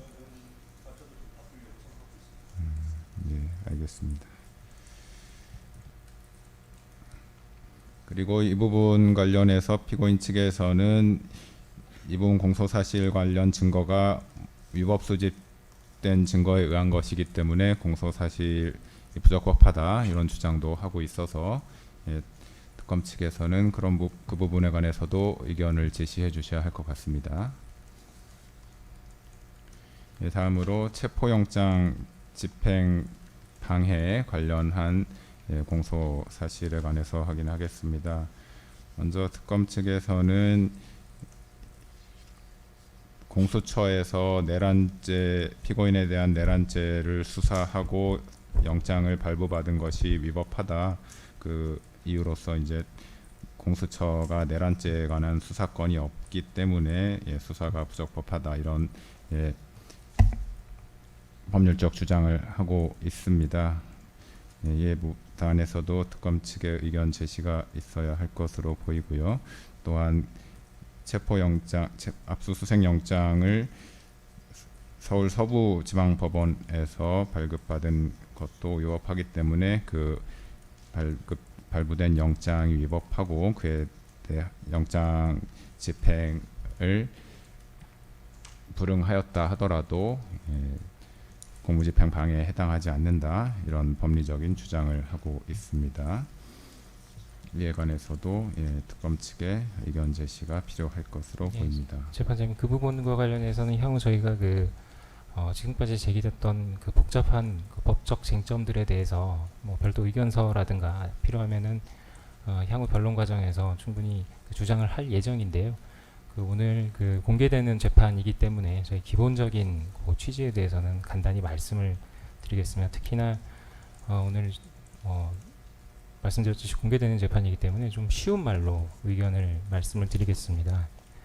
여러 가지 공수처 수사권이라든가 재판 관할권 문제 등에 대해서 구속 전 피의자 신문, 그리고 구속 적부심, 그리고 오늘 보석 신문에도 같은 주장이 반복될 것으로 보이는데요. 굉장히 복잡한 법리적인 공방이 이루어졌습니다. 그렇지만 실상은 굉장히 단순한 사항입니다. 가령 체포영장 집행방해 부분은 여느 법정이나 어떤 수사기관에서 쉽게 접할 수 있는 공무집행방해 형사사건입니다. 그래서 법관이 발부한 영장에 이견이 있더라도 어떤 법적 절차로 다퉈야지 물리적으로 막고 집행공무원을 폭행하면 그건 범죄입니다. 이 부분은 법리 이전의 상식이나 국민 눈높이로 판단하면 될 사안이라는 점 말씀드리고 싶고요. 만약에 이 부분이 무죄라는 주장을 한다라고 하면 지금 수사기관에서 각종 범죄 혐의 수사 과정에서 압수수색을 통상적으로 실시를 하고 있습니다. 압수수색, 그리고 체포, 그리고 구속영장 집행 등 여러 가지 영장을 집행하는데요. 그 영장의 내용에 대해서 불만을 가지거나 이의를 제기하는 경우가 아주 많습니다. 근데 어떤 영장의 내용에 대해서 불만이 있는 어떤 국민 누구나 집행 담당 공무원을 폭행하는 행위가 무죄다 라는 결론이 과연 국민 눈높이에 맞는 것인가, 어떤 복잡한 법리를 설명드리기에 앞서서 그런 상식적인 측면에서 판단을 하면 될 문제라고 생각을 하고요. 그리고 이 부분은 어떤 공수처의 수사권이라든가 영장의 그 유효성, 적법성을 따지기에 앞서 또 과연 국가기관인 경호처를 동원해서 할 수 있는 일인가, 어떤 경호 대상자의 생명, 신체에 대한 위해를 막기 위한 그런 조직, 국가기관입니다. 경호처는. 그런 경호처를 동원해서 어떤 생명, 신체에 대한 위해라고 볼 수 없는 영장의 집행은 적법한 국가 사법 형사 사법 작용의 일환입니다. 그런 법 집행을 막는 그런 행위를 경호의 범위라고 볼 수 있는가, 그리고 경호의 범위를 넘는 행위를 경호관들에게 시킨 것은 범죄가 아닌가라는 것이 저희 특검의 기본적인 시각이고요. 이 점에 대해서는 뭐 법원에서도 각종 그 영장 관련 재판이라든가 이 사건 구속 관련된 재판 과정에서 무려 8회에 거쳐서 변호인에 의해서 동일한 주장이 있었고요. 저 서부지방법원뿐만이 아니라 이 법원, 그 중앙지방법원에서도 3회에 걸쳐서 변호인의 그와 같은 주장에 대해서 받아들이지 않는 취지로 판단한 바가 있습니다. 그래서 그 개략적인 의견을 그렇게 말씀드렸고요.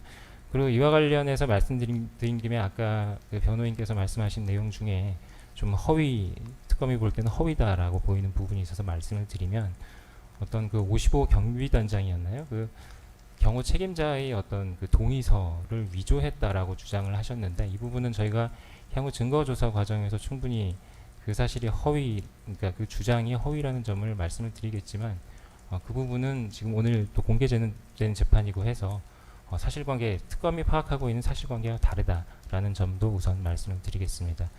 기타 상세한 법리적인 주장은 향후 의견서 등을 통해서 다시 말씀을 드리도록 하겠습니다. 이상입니다. 한 가지만 추가로 말씀드리겠습니다. 예. 그 부분에 대해서 2024년 12월 3일 비상계엄을 선포하고 그 후에 이루어진 피해자에 대한 공수처의 그 1, 2차 체포영장 집행 그리고 구속 등 일련의 수사 과정에 대한 적법 여부에 대한 판단이 25년 3월 7일 날 있었던 이 법원의 구속 취소 결정이라고 생각합니다. 그리고 그 법원의 판단은 그 일련의 과정이 적법하지 않았다는 것입니다. 그리고 그 과정을 처음부터 끝까지 지켜보고 왔던 우리 변호인들은 앞으로도 그에 대한 법원의 평가가 결코 바뀌지 않을 것이라고 확신합니다. 따라서 이 범죄 사실 역시 성립될 수 없다고 생각합니다. 재판장님 추가적으로 예. 말씀하셨으니까 저희도 동일한 시간으로 잠깐만 짧게 답변 좀 드리겠습니다. 일단 법원에서 발부된 영장이 있다면 별도의 적법적인 법원에 의한 또 법에서 정한 절차에 따라서 이의를 제기해야 하는 것이지, 영장 집행 과정에서 그렇게 실질적으로 자력부재 형식으로 그렇게 해서는 안 된다라는 취지의 특검 측 주장에 대해서 잠깐만 말씀을 드리면요. 영장만 발부되면, 저도 좀 이해하기 쉽게 공개된 재판이기 때문에 말씀드리겠습니다. 그 영장만 발부되면 어느 사람의 집이든 수색할 수 있다는 겁니다. 체포영장이 발부되면. 그러면은 만약에 저와 상관없는 체포영장에 기재되지도 않은 장소에서 갑자기 문을 부수고 쳐들어왔는데 어느 누가 거기서 방어를 안 하겠습니까? 그것도 용인은 해야 된다는 겁니까? 그렇게 말하는 검사님의 집에도 쳐들어가도 되겠습니까? 그러면은 법에는 절차가 있는 것이고, 체포영장에 기재된 곳에서 체포를 하고 수색을 해야 됩니다. 전혀 엉뚱한 곳에서 수색을 하고 군사시설 보호구역을 침입을 하고 한 행위가 어떻게 그 적법하다고 말씀드릴 수 있겠습니까? 더군다나 해당 지역은 군사시설 보호구역입니다. 그러면은 체포영장이 발부됐다면 어느 부대든 군사보안지역이든 마음대로 들어갈 수 있다는 것이고, 그 들어가는 수사기관을 막는 행위에 대해서는 모두 불법하다는 것이 특검의 논리인데, 그건 말이 되지 않습니다. 이상입니다. 네, 그 변호인이 방금 말씀하신 그 부분 관련해서 확인하겠습니다. 변호인 측 주장은 그 체포 수색 영장에 기재된 번지는 대통령 거주하는 관저 건물 자체만을 말하는 것이기 때문에 그 해당 장소의 일정문에서부터 관저에 이르기까지의 통로 부분에서 수색하거나 영장을 집행한 것은 적법하지 않다, 이렇게 주장하고 있는 것이 맞으신 거죠? 예, 그 부분에 관한 특검 측 의견은 어떻습니까? 어떤 형사소송법상 군사 보호시설에 대한 어떤 그 제한이 있는 그런 수색 행위는 하지 않았다라는 것이 특검 입장이고요. 뭐 체포영장 집행 대상자의 발견을 위한 어떤 체포영장에 부수된 행위가 있었던 상황이기 때문에 변호인 주장에 동의하기 어렵다라는 입장이고요. 그 부분에 대해서도 법리적인 주장을 조금 더 상세하게 별도 의견서로 제출하도록 하겠습니다. 최반장님. 이제 참고로 좀 말씀드리면은 그 특검이 공수처가 제2차 체포 집행 영장 집행을 위해서 사전에 국방부와 경찰 등에 협조 공문을 보냈을 때는 대략적으로 지번이 10개로 표시되어 있었습니다. 그러니까 수색을 하고 체포를 하기 위한 모든 지번이 다 표시되어 있는 내용으로 협조를 보냈습니다. 그렇지만 정작 영장 발부는 달랑 이 대통령 관저가 있는 128-24번지만 받고 나머지 지번은 전혀 발부받지도 않은 상태에서 나머지 지번에서 수색을 개시한 것입니다. 그 특검의 그 증거 목록을 추후에 제가 말씀을 드리겠는데 증거 목록에 의하더라도 그런 내용들이 상세히 기재되어 있습니다. 예. 지금까지 정리한 쟁점 관련해서 추가로 의견이 있으시면 추후에 의견서로 제출하시거나 추후 공판 기일에 진술하여 주시기 바랍니다. 예, 다음으로 증거조사 절차 진행하겠습니다. 예, 검사 측 증거 신청하십시오. 네, 증거 목록 제출하겠습니다.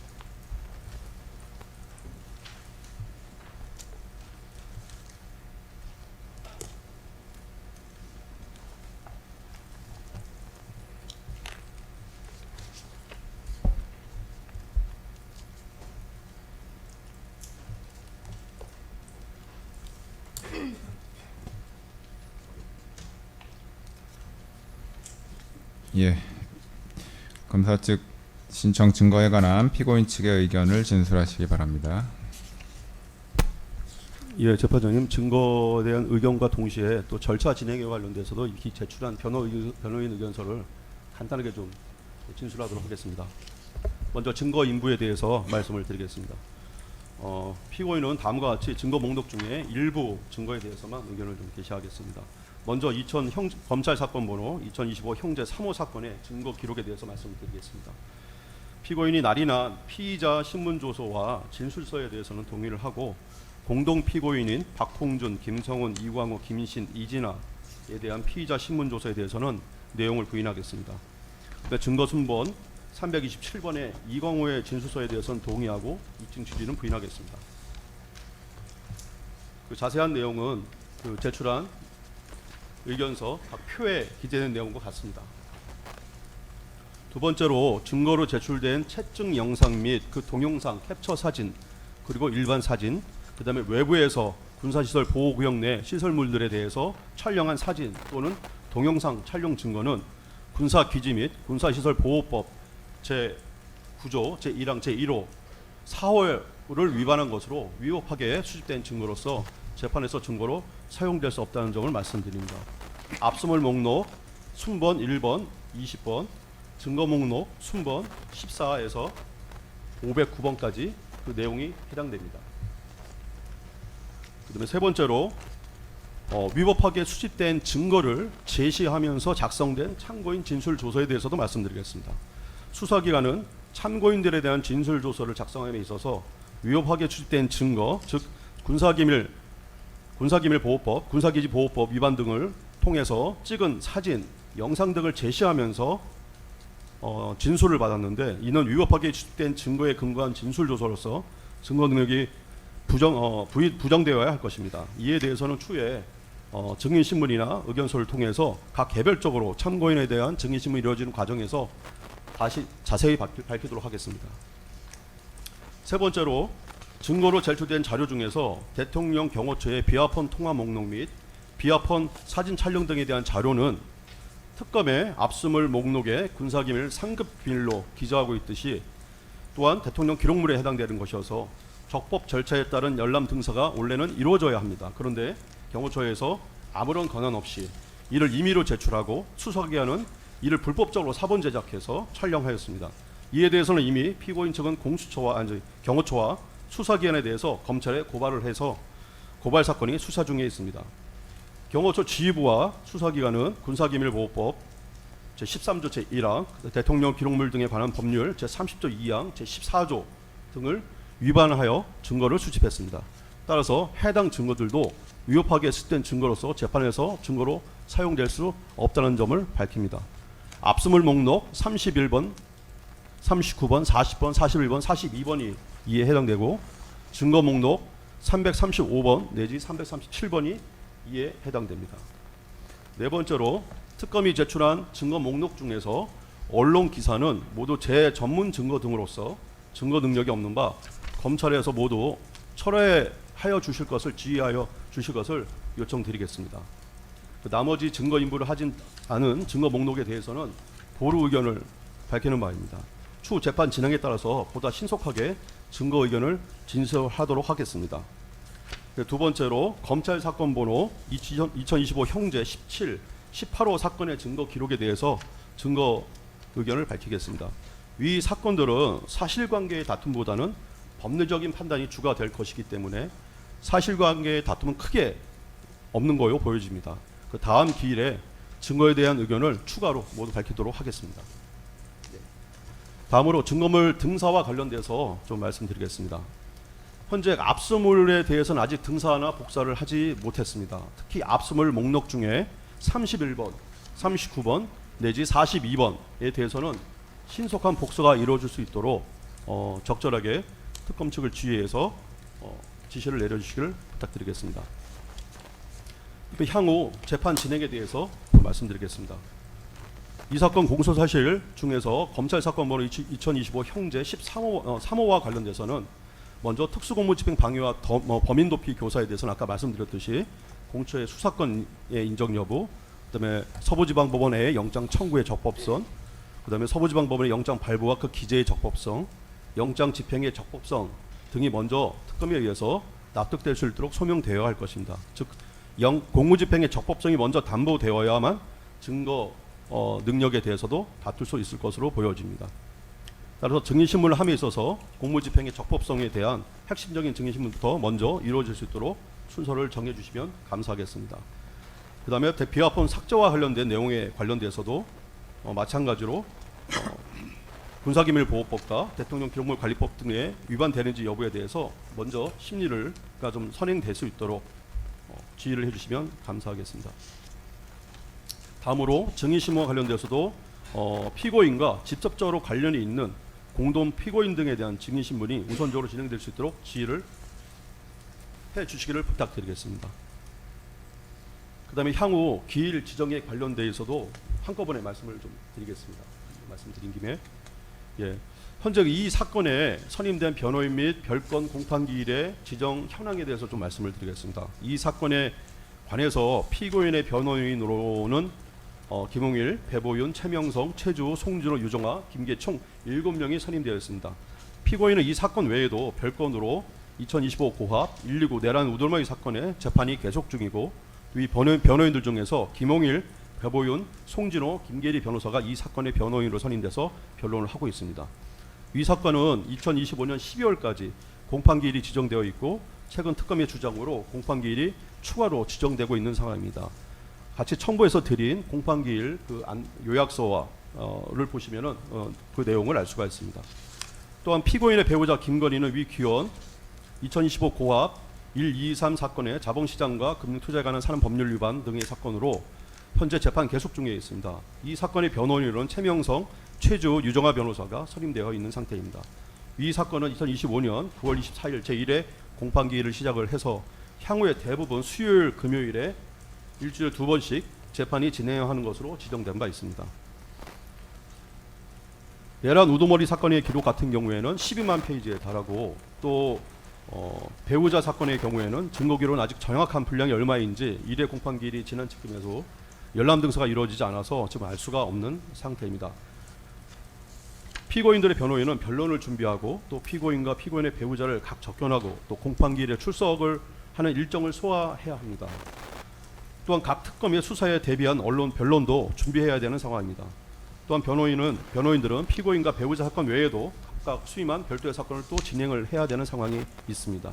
또 위 사건들의 공판기일 지정 현황을 살펴주셔서 본 사건의 공판기일의 지정을 하심에 있어서 적절하게 피고인의 변호인들의 조력을 받을 권리가 침해되지 않도록 해량을 해 주시기를 간곡히 부탁드리겠습니다. 이상입니다.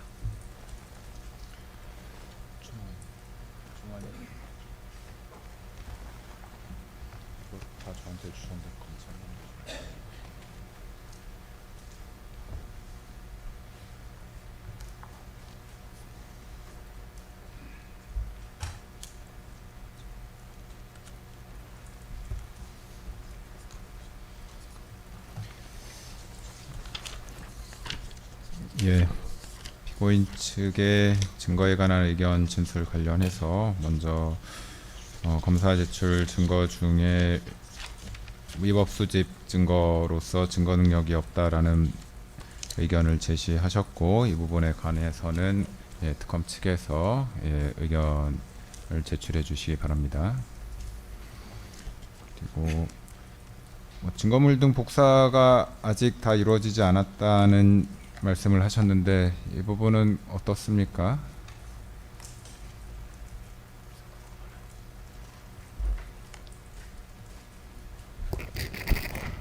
지금 비아폰 관련된 압수물에 대해서 지금 증사가 이루어지지 않았다라고 말씀을 하고 계신데요. 지금 저희 사건 직접 지금 현재 기소된 사건과 비아폰 통화 내역이나 통화 목록과는 직접적인 관련성이 없어서 해당 부분에 대해서는 지금 연락 증사를 진행하지 않은 것으로 지금 상태입니다. 그러니까 검사가 제출한 증거 목록에는 포함되지 않는 증거라는 말씀이신가요? 예, 그렇습니다. 예, 피고인 측 검사 제출 증거 목록에 포함되지 않는 증거인데 뭐 필요한 이유를 말씀해 주시겠습니까? 예, 그 부분에 대해서는 추후에 다시 진술하겠습니다. 예. 일단 증거 의견에 관해서 아직 제시하지 않으신 부분도 있지만 뭐 일부 의견을 제시하신 부분이 있는데요. 이에 관해서 예, 특검 측 앞으로 입증 계획은 어떻게 되시는지 말씀해 주십시오. 네, 앞으로 특검 입증 계획에 대해 말씀드리겠습니다. 아직 변호인께서 이제 증거 의견을 여기서 밝히셨는데 아직까지 특검 측에서는 그 증거 의견을 받아보질 못했습니다. 그래서 증거 의견 검토가 아직 지금 받아서 검토가 안 된 상황이어서 검토 후에 구체적인 입증 계획을 제출하도록 하겠습니다. 다만 신속한 재판 진행을 위해서 특별검사의 개략적인 입증 계획을 말씀드리겠습니다. 아까 재판장님께서도 언급하셨던 것과 같이 이 사건 공소사실 중에 체포방해나 비아폰 현출 방해 부분을 제외한 나머지 부분은 내란 우두머리 사건이나 한동수 등 공범 사건 등 재판 중인 사건과 증거 관계가 상당 부분 중복이 됩니다. 따라서 체포방해와 비아폰 현출 방해 범행의 주요 증인부터 신문을 하고 사후부서 국무위원 심의권 침해, 허위 공보 관련 범행 순으로 증인 신문을 진행할 것으로 대략적인 계획을 세우고 있습니다. 이에 따라서 아직 증거 의견을 검토를 하지 못했지만 먼저 체포방해 및 비아폰 현출 방해 범행 관련 주요 증인 9명을 우선 증인 신청을 하고자